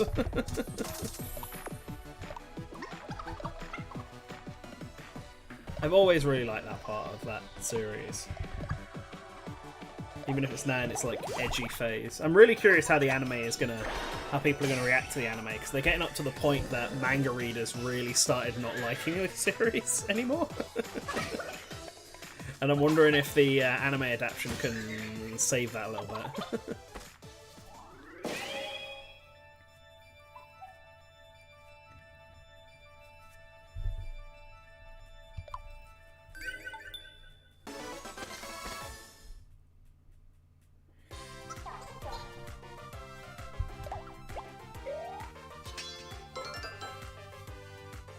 Yeah, there's an invisible hero, yeah, who channel, yeah. that is a weird one, right? Like, she's also invisible, so surely by that logic she should be blind as well? I guess her invisibility comes more from just the way her body is, I suppose, rather than how light is done. I don't know. Oh, you caught up with the episode a few hours ago, nice. Also, hi Tony, what was that they don't in tribute to? Because you guys are obviously a bit behind, just ever so slightly behind me, and I talk a lot.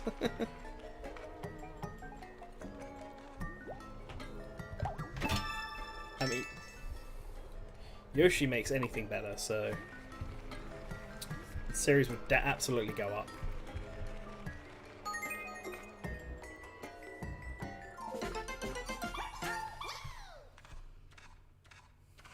Yeah, so, I mean... So, the manga is a bit controversial at the moment. I think the arc that just finished was really good, though, personally. But the arc that's about to happen in the anime, I know quite a few people who couldn't stand that arc. And one person who even dropped the series because they just got bored of it. And I wonder if it's a pacing issue more so than a pacing issue in the manga more so than an actual, like, problem with the story. Because I think the arc after that one, or at least the arc after that one is okay, but the one after that one is the sort of big finale one, which I guess they'll cover in the next season now, considering the pace they've been going at with this season. No one likes the escargot.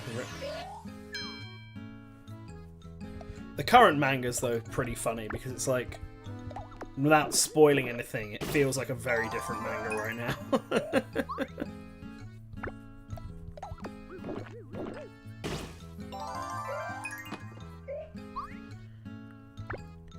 If you like the Zelda Ocarina of Time manga, you should absolutely read the Twilight Princess manga, then.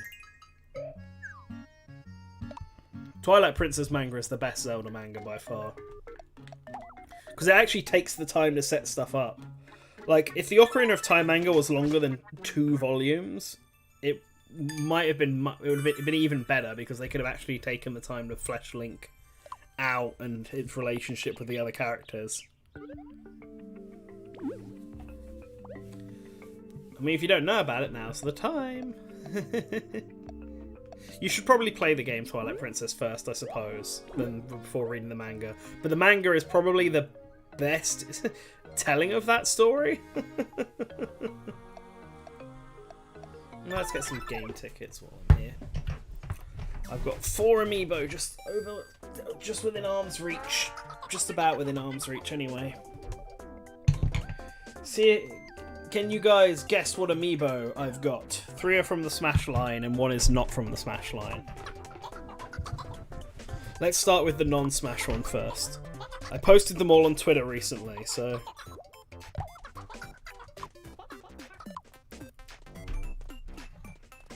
Don't worry, I'm sure you can guess. There's only 200 plus Amiibo.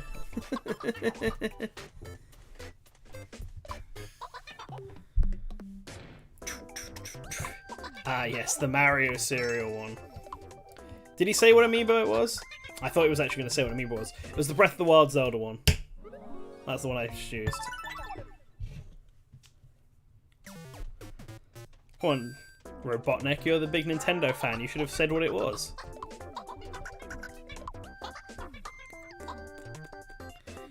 I kind of wish I had the squishy Metroid one now. I was very annoyed at the Metroid Returns amiibo. Because, like, I feel like the Samus amiibo should absolutely... Like, I shouldn't have to buy a new Samus amiibo to get the stuff that I'd locked behind. Like, they should have absolutely let me use my Smash Brothers Samus amiibo. Oh yeah, of course I already used Donkey Kong, because I got the suit for it, didn't I?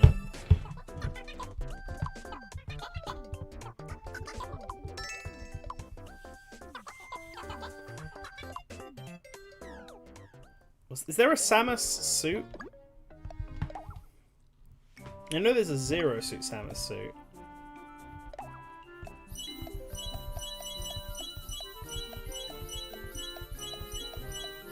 Yeah, there is. Okay, so I've already scanned it then. Okay.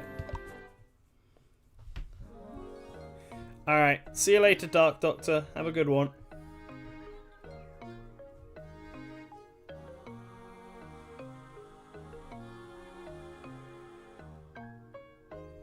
Yeah, I mean... Yeah, no, I mean... I like the current story arc in My Hero Academia. It's definitely a bit more, edgier than what was previously happening. But it's the next arc that the anime will cover. Probably start at the end of the next episode, or 2 episodes from now. That most manga fans consider to be the worst arc.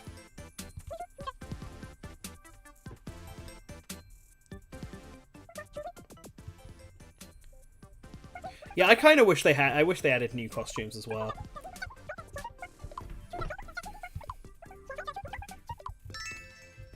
They could have at least added a Marina and Pearl outfit or something. Even though I don't have those amiibo.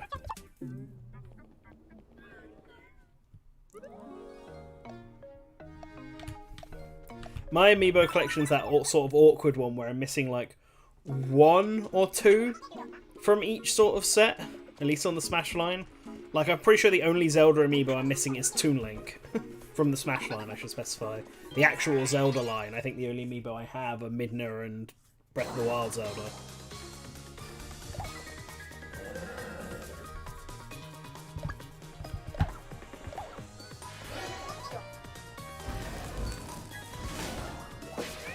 Well, apparently, that's the thing, the new Metroid amiibo seem very strange. Because it seems like the only functionality they have is to just, like, you know, give you health boosts or give you missile boosts. Which seems like it seems like that's what the Smash amiibo did, I'm pretty sure, in Metroid Samus Returns. So the new amiibo don't feel like they really do much. They feel much more like a collector's item this time around.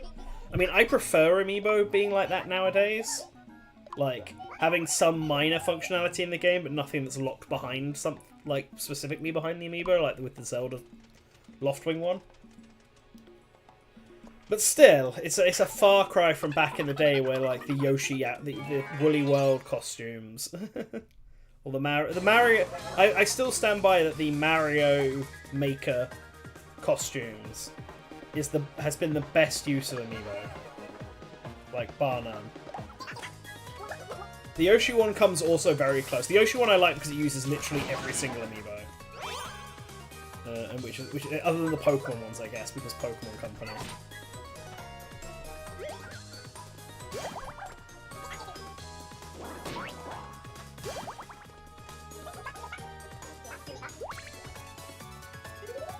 Hey, look, Samus is here herself. Apparently Samus is into Barra.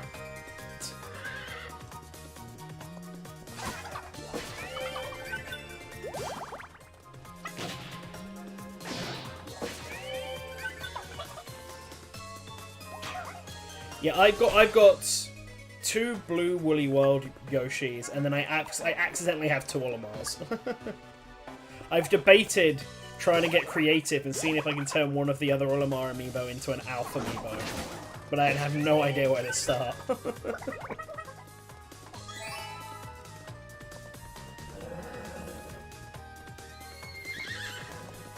Yeah, I was debating buying Toon Link and Toon Zelda, but I ended up deciding not to do it. That was like the only other Zelda amiibo I was really into. I tried to avoid getting copies of amiibo if I can. So like I have the Super Mario series Luigi, but I don't have the Smash Luigi. I think the only copies I have been like Zelda, with Breath of the Wild Zelda and then Smash Zelda. Because at least they're different versions of Zelda with different designs. And like I got 8-bit Mario, and then Silver Mario, and then Wedding Mario, I guess. But like I have Wedding Peach instead of regular Peach.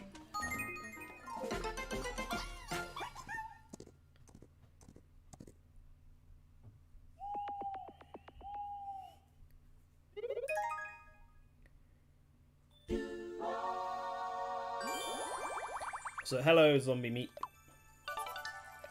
Might not I need to get Zombies Ate My Neighbors in, I guess 2 weeks is when it comes out? That game's fun.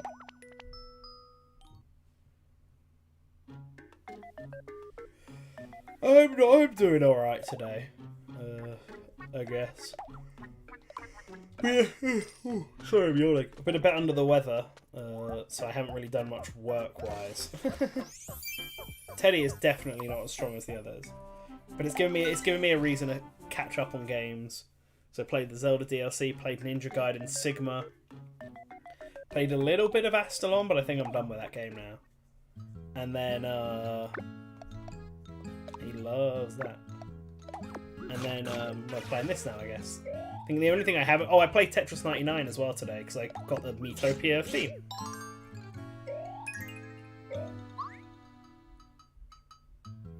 Oh, nice. Let me know how that goes.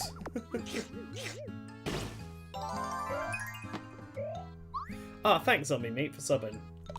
Very much appreciated. Cheers for that. I should set something up on... I should look into it, really, if I'm going to be streaming more. I should set something up on Streamlabs so that... no, I don't want to get Teddy Shell from this. So that you like whenever someone subs or anything like that, I get like a little bing notification. Like I should really look into getting stream stuff like this more and getting like emotes and stuff like that. I'm sure you can do it, custom emotes on YouTube, right? Like you can on Switch. Like I feel like you can. Maybe you need members or something. I should definitely look into this more often.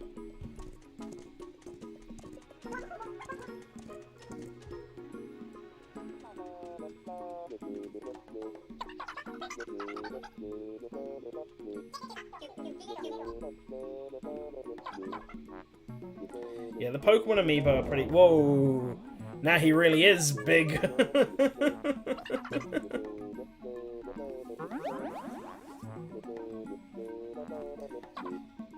Yeah, the Pokemon Amiibo are pretty weak. It's like the NFC Pokemon Rumble U figures.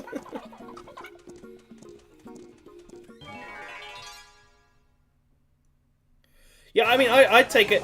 I'd love a Breath of the Wild Zelda costume in this game if you use it. Oh god, it's the Twerky.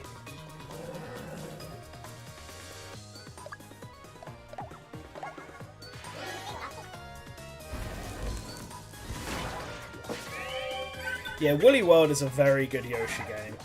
It's by far the second best one after the original Yoshi's Island. Probably because RSS had nothing to do with it. Crafted World was a bit more basic. I wouldn't know, actually, I don't know if I'd say basic, although maybe a little bit. Crafted World wasn't as good. Oh boy, it's going to be all three of them, the triad of links. The Link Triforce. Oh no!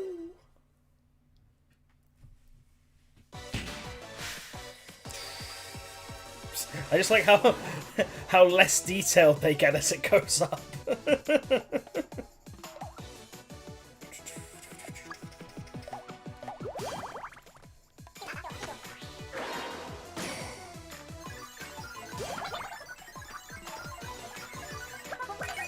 Come on, hack the system.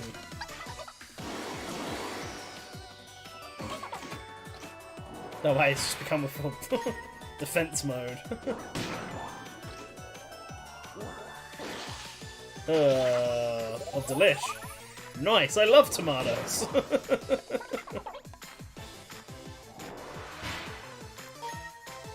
Oh god. How could you do this to your princess? Yeah, why would you do that? I agree. That's a great reaction, though. Why would you do this to me?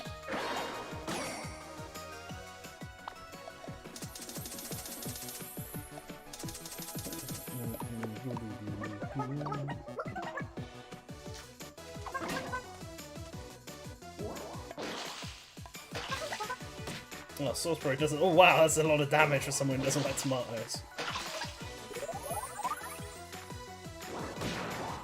Do you imagine the RNG if you were just like a huge fan of tomatoes? In like every party member? Let's get you back up, shall we? Yeah, the tank's not a great class, is it?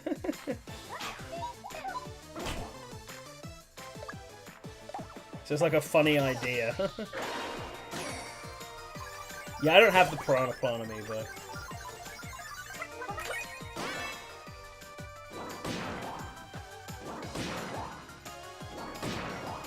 I didn't buy any of... Like, at this point in time, the only Amiibo I'm buying are the remaining Smash ones.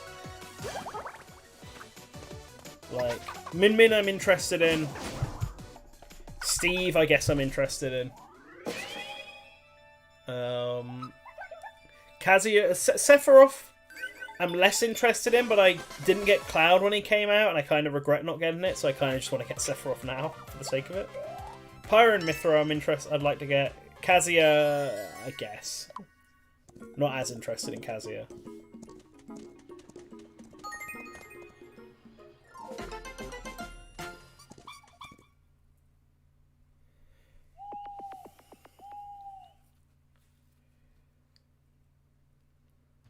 You bought the $30... No, I couldn't do it.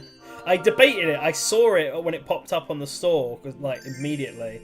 And then I decided against it. Same for, like, the Metroid Dread Collector's Edition is also a bit crap, to be honest. Like, I love me some art books, but basically you're spending £35 for an art book. Like, extra. Which is just a bit like, it's too much. It's, yeah, okay, it's 190 pages.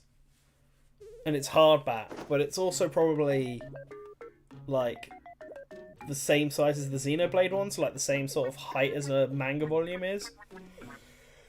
I mean, actually, no, it's probably not hardback, in fact. It's probably like the It's probably exactly like the Xenoblade Chronicles Collector's Edition one. But the Xenoblade Collector's Edition came with, like, a vinyl and that, and then a bunch of other stuff I actually don't remember. It came with a keychain as well, I think. I just wanted the vinyl and the art book and that one. And this comes with a steelbook that I wouldn't use. 5 cards that I wouldn't ever use. And then an art book that I would absolutely look through and think is cool. But I could also probably find all that art online eventually, so...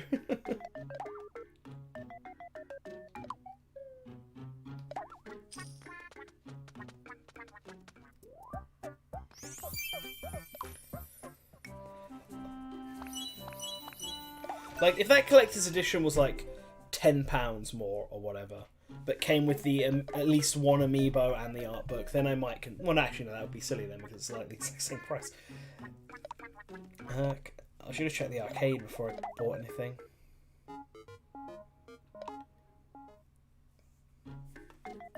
Can't tell if that was... No, I think that is something new. Yeah, like, I wish I sort of, like... What's the right word? Yeah, like, if it was, like, £10 more, but it came with both the Amiibo and an art book, then yeah, then I probably would, but that might be too much for them. It's meant to be 2 tones, so I probably shouldn't do red on red. Guess red on yellow is probably a bit more in the source colours.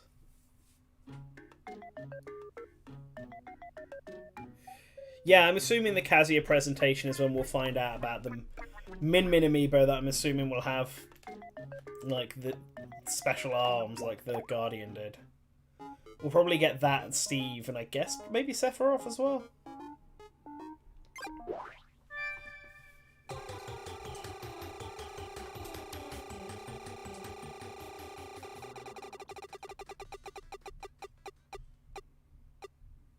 Nice. First try. Got the bombshell. Big cartoony bomb.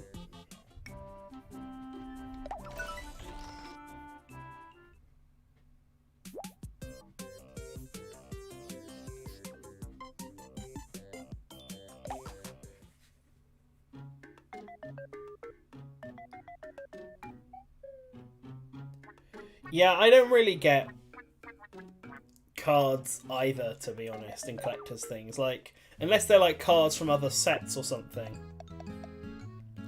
Like, I feel like cards are meant to be there to be collected. So, but if you're given like every single card all at once, that kind of defeats the purpose of them, right? Like, because then you're basically just being given 6 images all on a piece of card each. Which is just a bit whatever.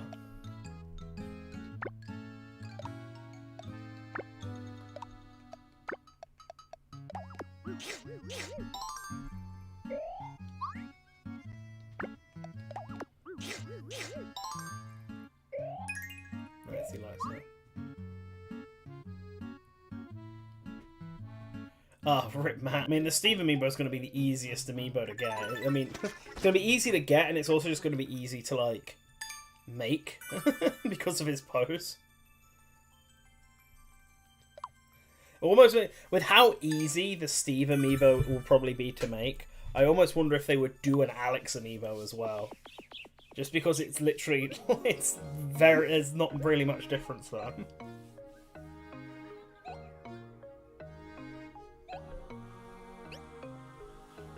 Yeah, the Fire Emblem Warriors collector's edition also had, like, a postcard for every single character in that game.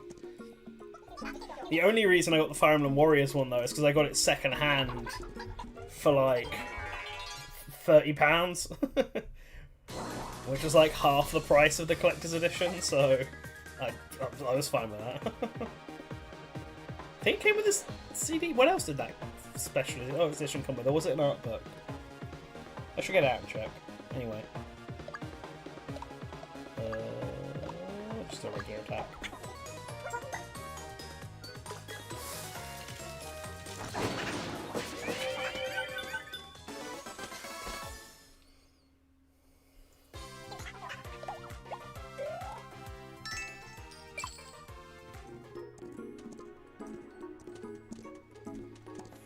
I mean, it's weird, because they obviously introduced the Player 2 line with Bayonetta, Corrin, and Cloud, and then proceeded to not do it anymore after that line.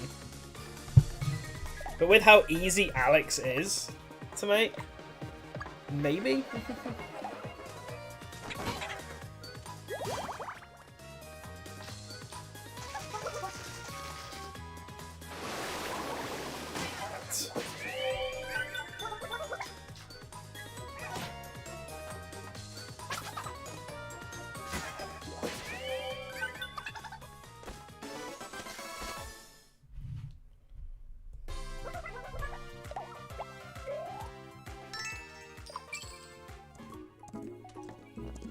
I am really curious how the Min Amiibo is going to look, though. Because I feel like from its pose of its arms and how heavy those might be, there's a potential that it has a really ugly stand holding its arm up. One of the arms up.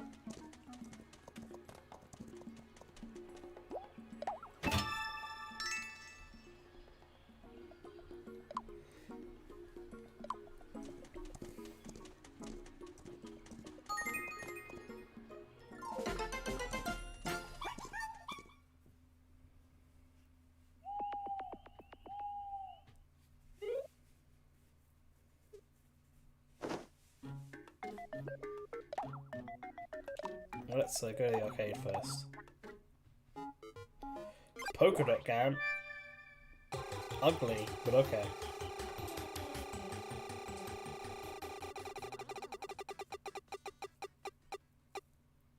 Oh, come on! Oh, I got baited.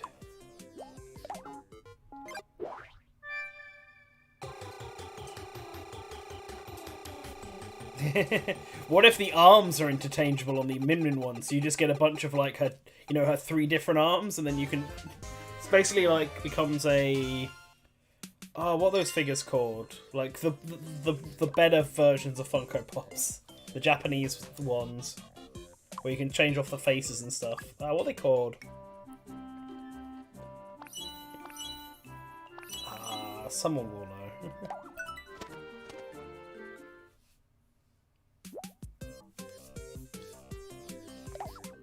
Nendroid, that's it, yep. Just like a Nendroid version of Min Min, but it's an Amiibo.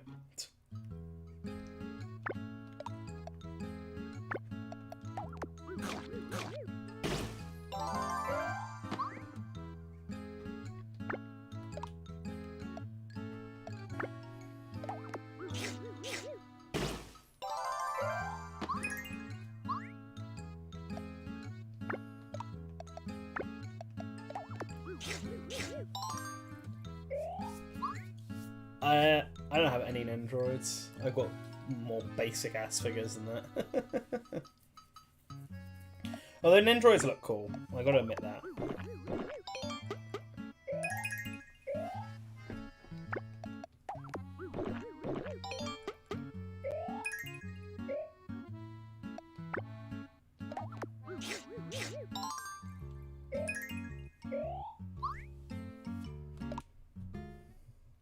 I can't stand Funko Pops though.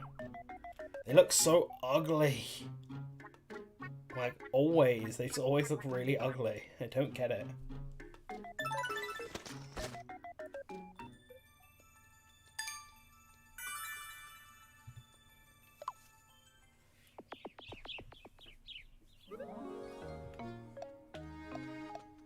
Okay, let's go see the links.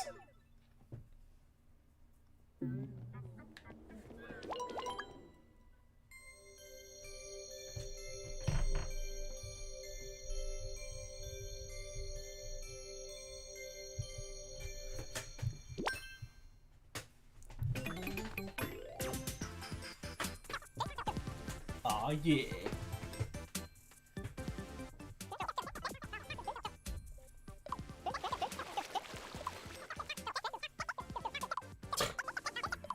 Thanks, dude.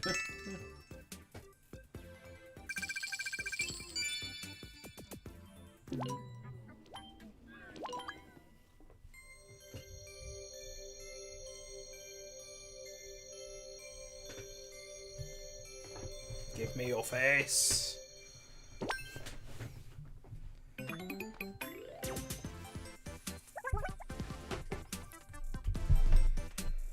I mean, I feel like if you're gonna have figures, you may as well put them up, right? Like, what's the point in having them in a box if you're not gonna actually? Like, what's the point in getting them and then putting them in a box? That's my thought. Obviously, if you don't have space for them, that's a different matter. But I always try and make some kind of shelf or whatever for my Amiibo at least. At the moment, I've got enough space to be able to even put like some of my older Mario figures up, which is quite nice.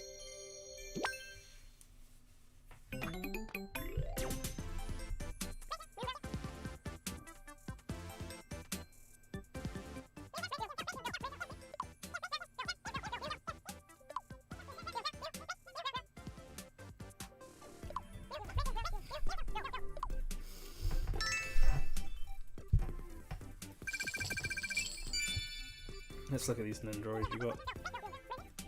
Is Lady Petrificate? Is she safe? Oh no, someone's got to tell him. Dante, Young Link, Cynthia, and someone I do not know.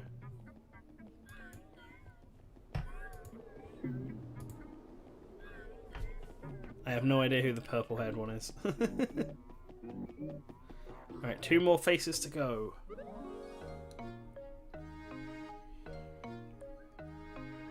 I mean, that's the same thing that happened to me, Haitani. Like, at the start, I told myself that I was only going to buy the characters that I was good at Smash, and then the obscure characters who wouldn't otherwise get figures, like Pit and Lucas and Captain Falcon and stuff, Little Mac. Like, those are the ones I was going to get. And then characters I'm good at in Smash, which at the time was Yoshi, King Dedede, what is it? Like Yoshi, King Dedede, Lucina, and Zero Suit Samus, I think, were my 4 mains in Smash.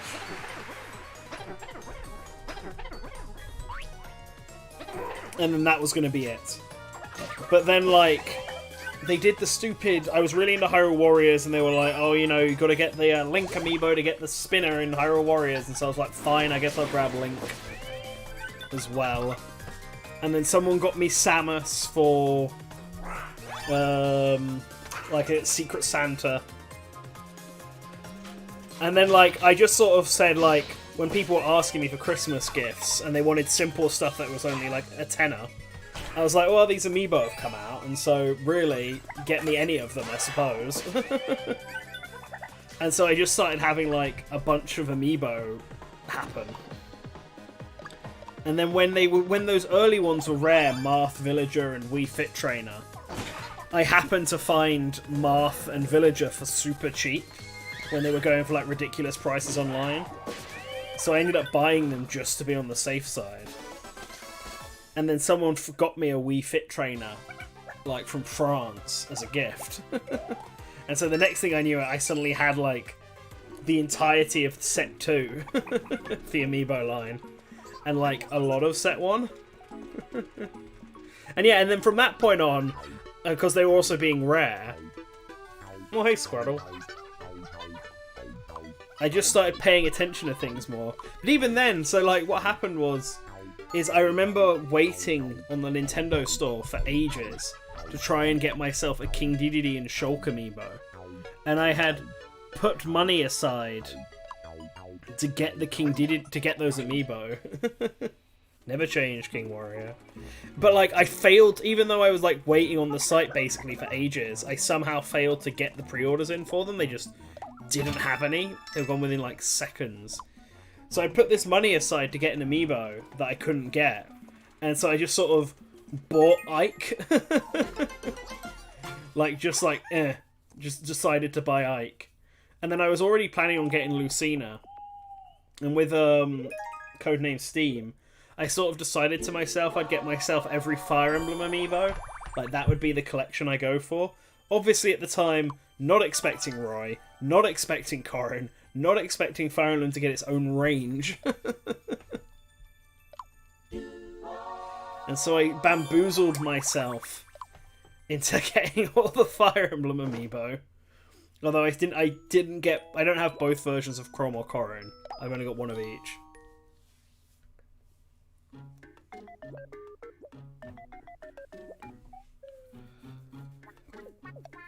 Like, I got the Smash version of Chrom, and then female Corrin.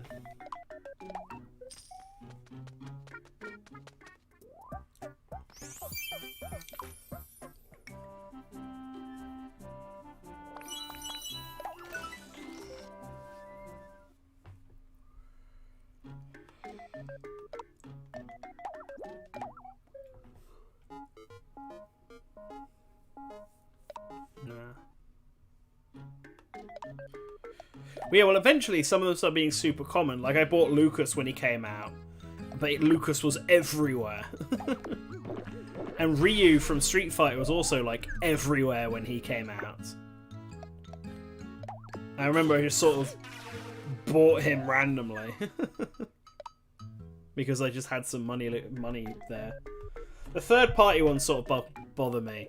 Because, like, I didn't want to... Because Sonic obviously came out early on, and I wasn't planning on buying any of the third-party amiibos because, like, or at least I wasn't planning on buying Sonic because you could already get Sonic amiibos, like Sonic figures, quite common. But I decided to buy Mega Man just because I like the look of the amiibo. And then somebody got me Pac-Man. And then I obviously randomly bought myself Ryu, and I got Shovel Knight because I thought that one was cool. And like before I knew it, I ended up having every third-party amiibo except for Sonic.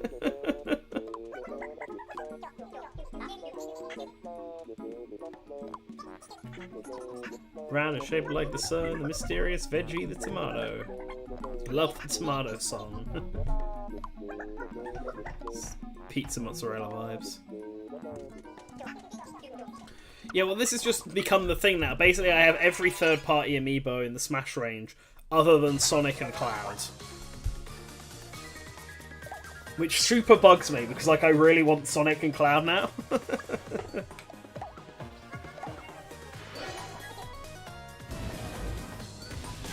Which is why I feel sort of inclined to get Sephiroth and Kazuya. And Steve, because if this was the me from 3 years ago or whatever, 3 or 4 years ago, I probably would have skipped Sephiroth and Steve and Kazuya. I probably would have skipped all 3 of them, in fact. But now I feel like I kind of want them.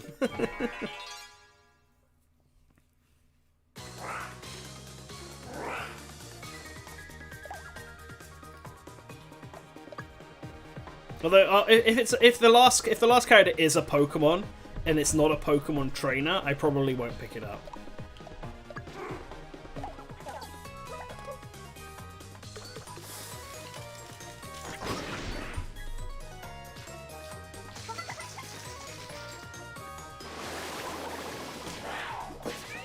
Yeah, well, that's the thing. I was surprised that they were making Amiibo outside of the Smash range, and then suddenly this year they've gone.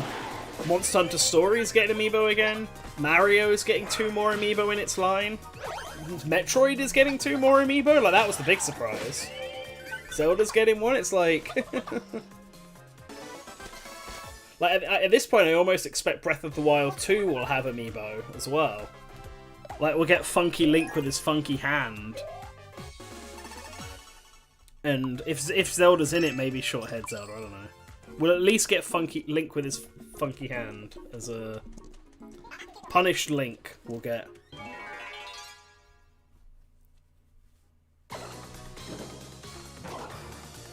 Which will probably mean Link is still the most still the character with the most Amiibo.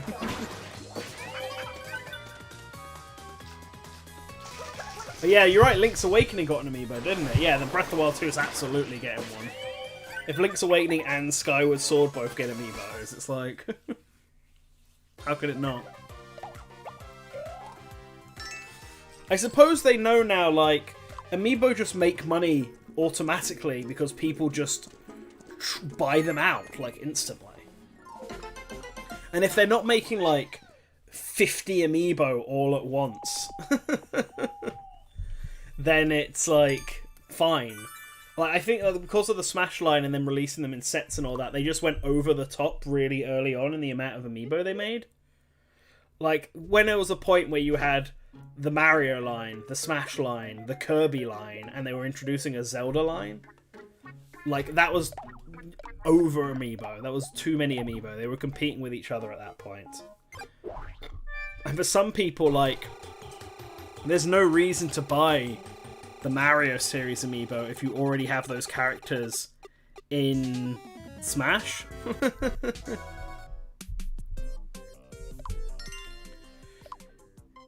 Yeah, Twilight Princess Link has 2. Maybe 3 if... oh, okay, I have to do these tickets straight away. Alright, fair enough.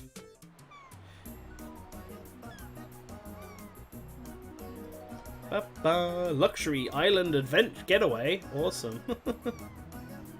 Oh, there's no cutscene for that? That's a bit lame.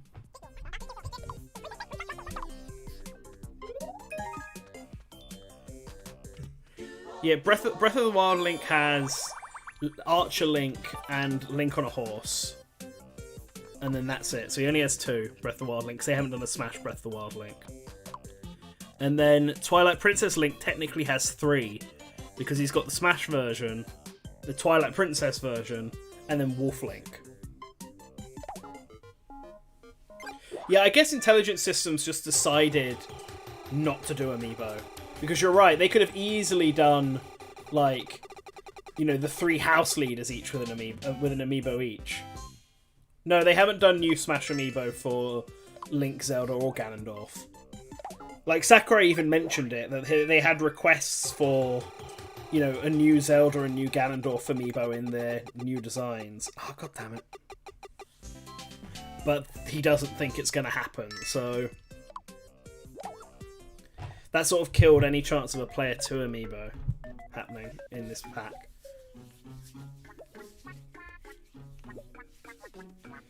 Yeah, the Amiibo honeymoon is way too... I think Nintendo's original idea for the Amiibo is great. Let's have figures that work across multiple games. The problem is that when they started with the Smash line, they basically got all of their Amiibo out early. Like, all of their characters also all got Amiibo super early. And so when that happened, the reason people didn't feel like they had to buy a Super Mario series Amiibo because they already had the regular Mario Amiibo is because they're going to do the same thing anyway, so what's the point, right? It's really whether you like the pose or not.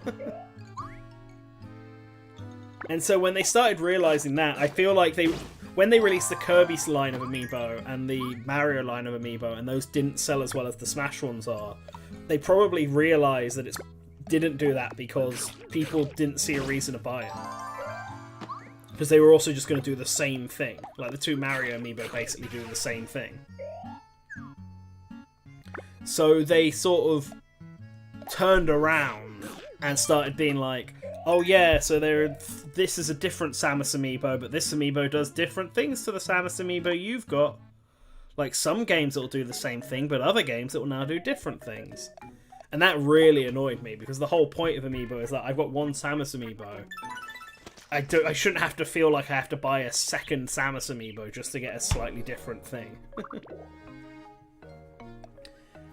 So of course all the Link ones became a bit ridiculous, but at least in the case of the Link ones, they all kind of came out at the same time. So you're really just buying them for the pose at that point, because they also basically did the same thing for most of it. Oh boy, it's Waluigi, he's back. Alright, let's play Silly Silhouettes. I'm generally alright at this one, I think. Yeah, so if they did Smash Zelda and Ganondorf, I'd probably get both of them as well, because those are really good designs. Even though I already have two Zeldas and a Ganondorf. Oh, well, it's got the ears, so it's Turles.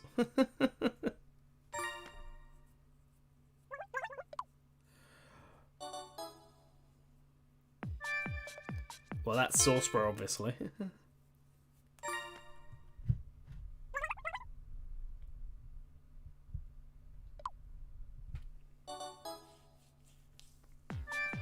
And that's me!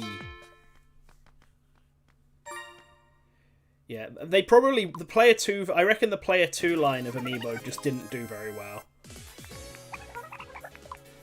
Like, I reckon they probably got some data somewhere that, despite the fact that they all sold out, they probably, like...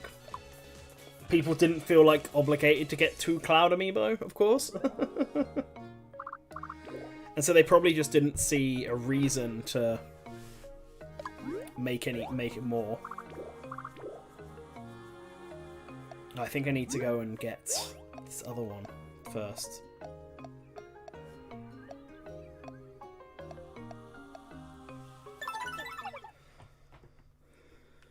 Yeah, except for Corrin. The Player 2 version of Corrin is definitely the more popular one.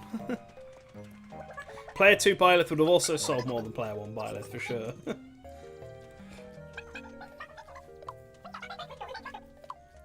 Don't like the woolly outfits. So I disagree with your opinion there, Turles.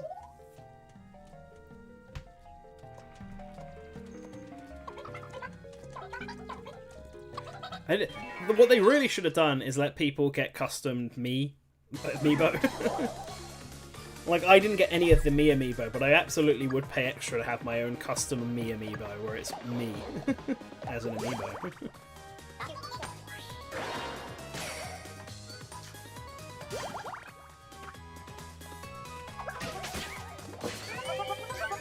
Pipe responsibly.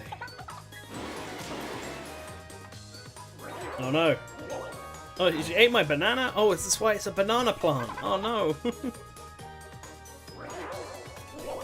I've got so many bananas, I don't even care.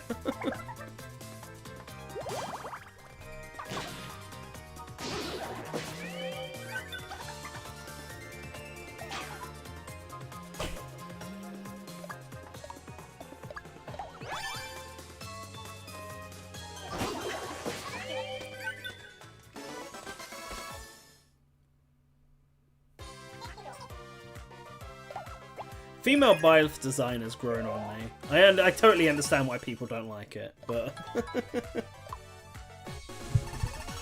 like I think as I've seen it more, I start to like the female design quite a bit.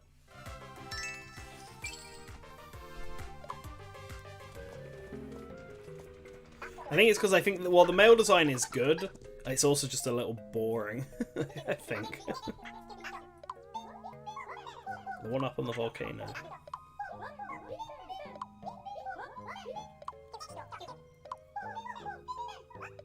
The road to the east is hidden by magic. This is like his journey to the west, but to the east instead. God sends people down to go and travel all the way to the east of the country. And they travel in like a party of 4 with a horse. This is exactly Journey to the West. Just in reverse.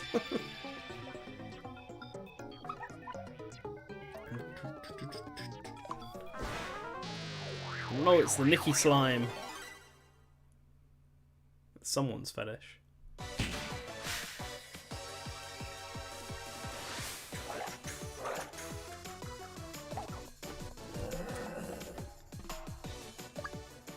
Stamp it down, horse.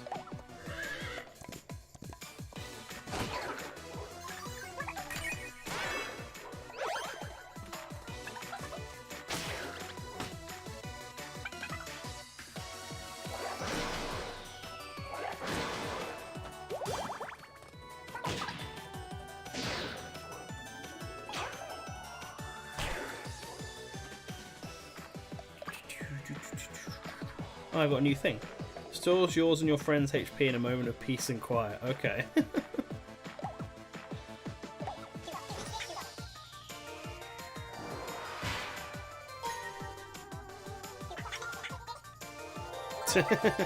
Wow.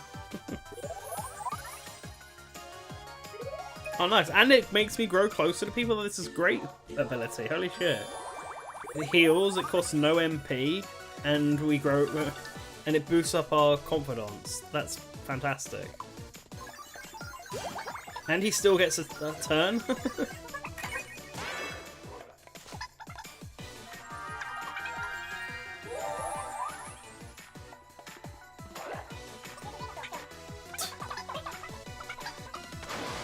Thank you, Turtles. Oh, look at this, I'm bonding with all of my party members in this match.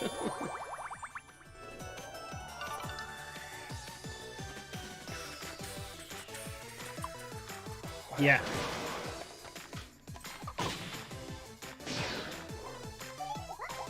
Let's not get sloppy. Yeah, I'm doing this again.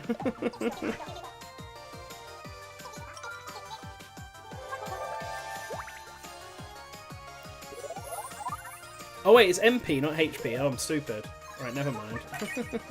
I take it back. I can't read.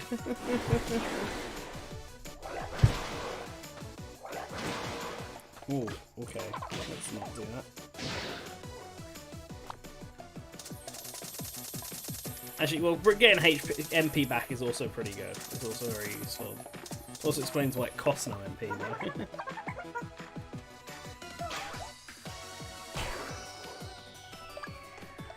Alright, well, let's use the wind attack instead.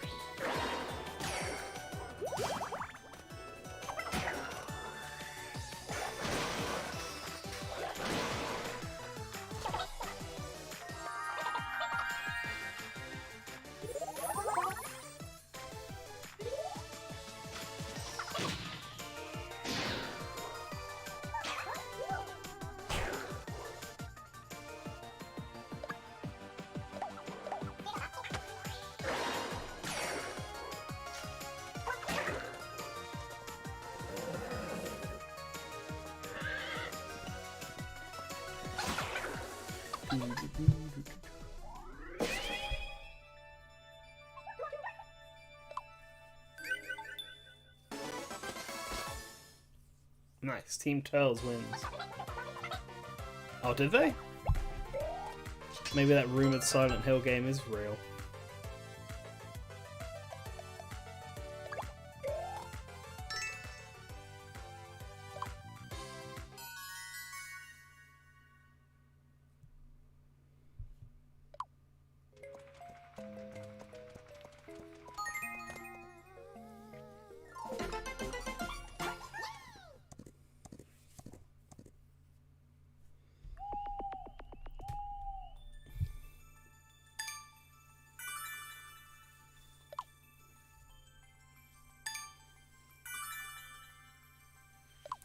I wonder what they would do for a Miitopia sequel.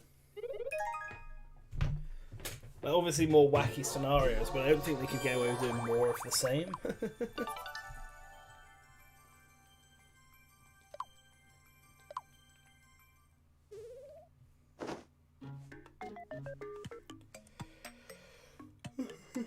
You want to visit Fjord details? It's both orange, so...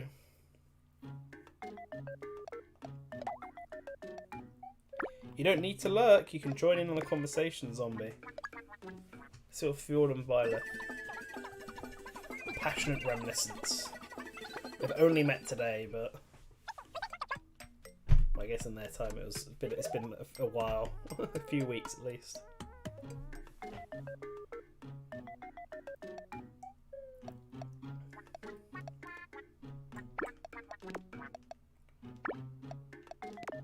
Let's bond. Poison flask, okay.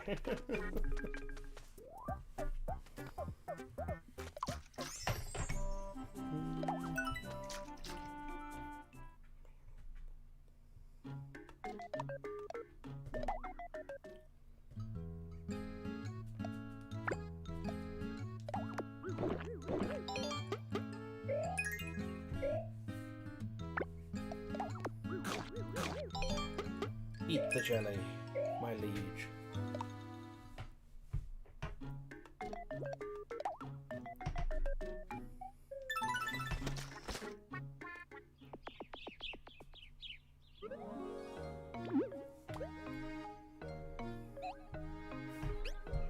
Okay, only Petch left to save.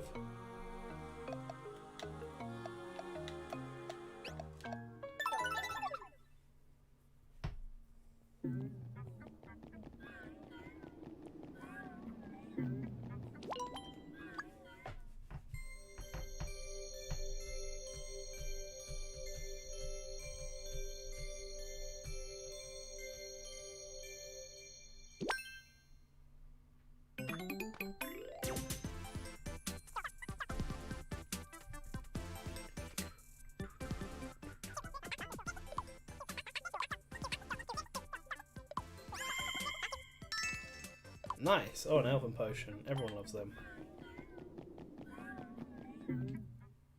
Just Petch to go. Let's go here. This is where Enuma, I think, had been collapsed, yeah.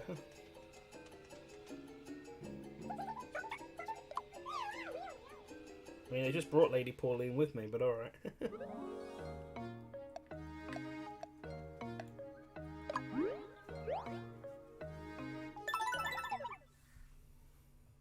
I think part of the point of Miitopia though is that you have like no control over anything.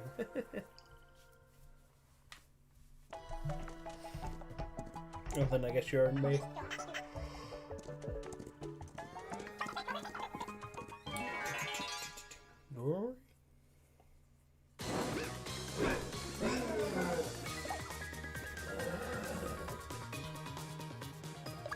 Horse.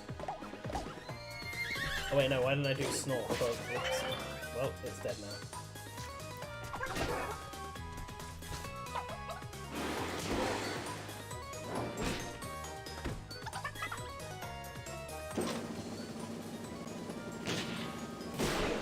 Ouch.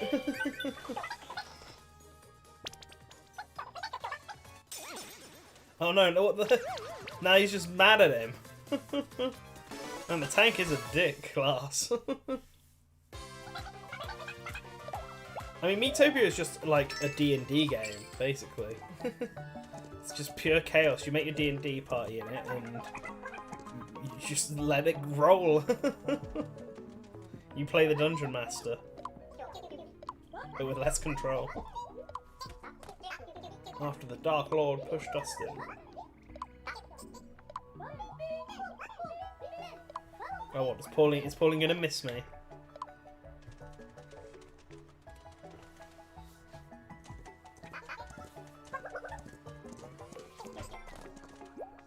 Open, of course. Always open the chest.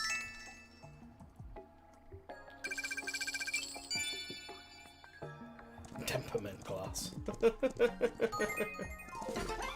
Filthy Frank class.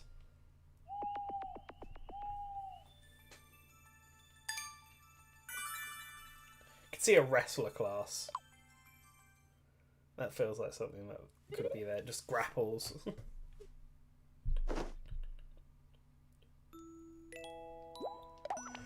Yep, hopefully. I wonder how big this dungeon is. It might be time to start calling it a little. But let's find out. Let's go to the arcade. Let's do Emerald Leaf. Alright, let's see if I can get the Emerald Leaf. Emerald Leaf. Ah!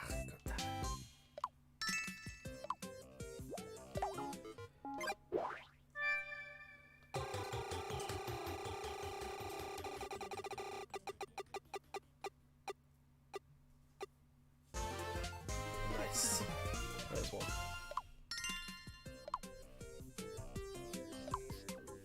Well, tails, obviously.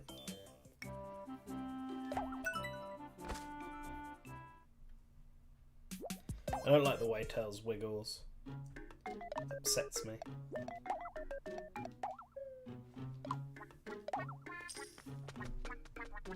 Alright, thanks for joining us, Zombie Meat. Have a good one. Also, hi E.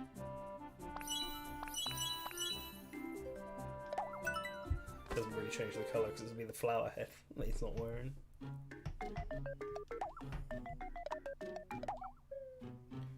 What is this?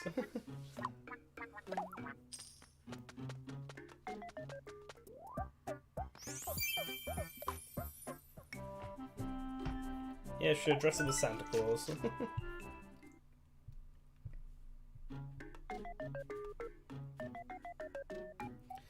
Yeah, Sports Star seems like a probable class. Musician feels like it'd be an update to the Pop Star class. Tiddler food? What the hell? What do you mean grown-ups eat this stuff too? It's for big. Tiddler food? Don't they mean toddler food? What? I have concerns. Oh man, he doesn't like the Elven blend? Oh no.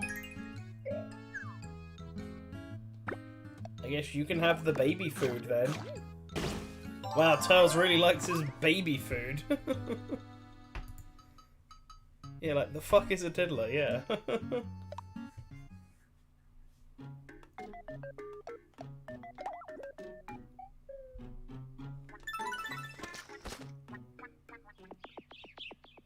Okay.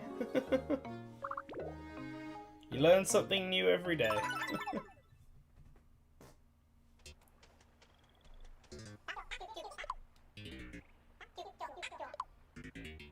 So we should have all three of them. Yeah.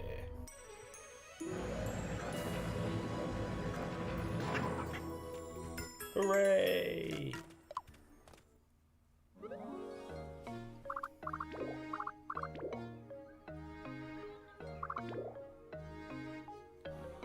Alright, I think I might call it here. I was debating if I go any further, but it is 11:30 now. And it looks like it's going to be a whole actual like dungeon to go through, so I think this might be a good place to end it.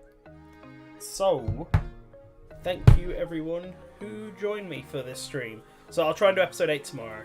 So tomorrow, plan is to get through this dungeon, and then presumably get out of the fairy woods, because I'm assuming this is towards the end part of it.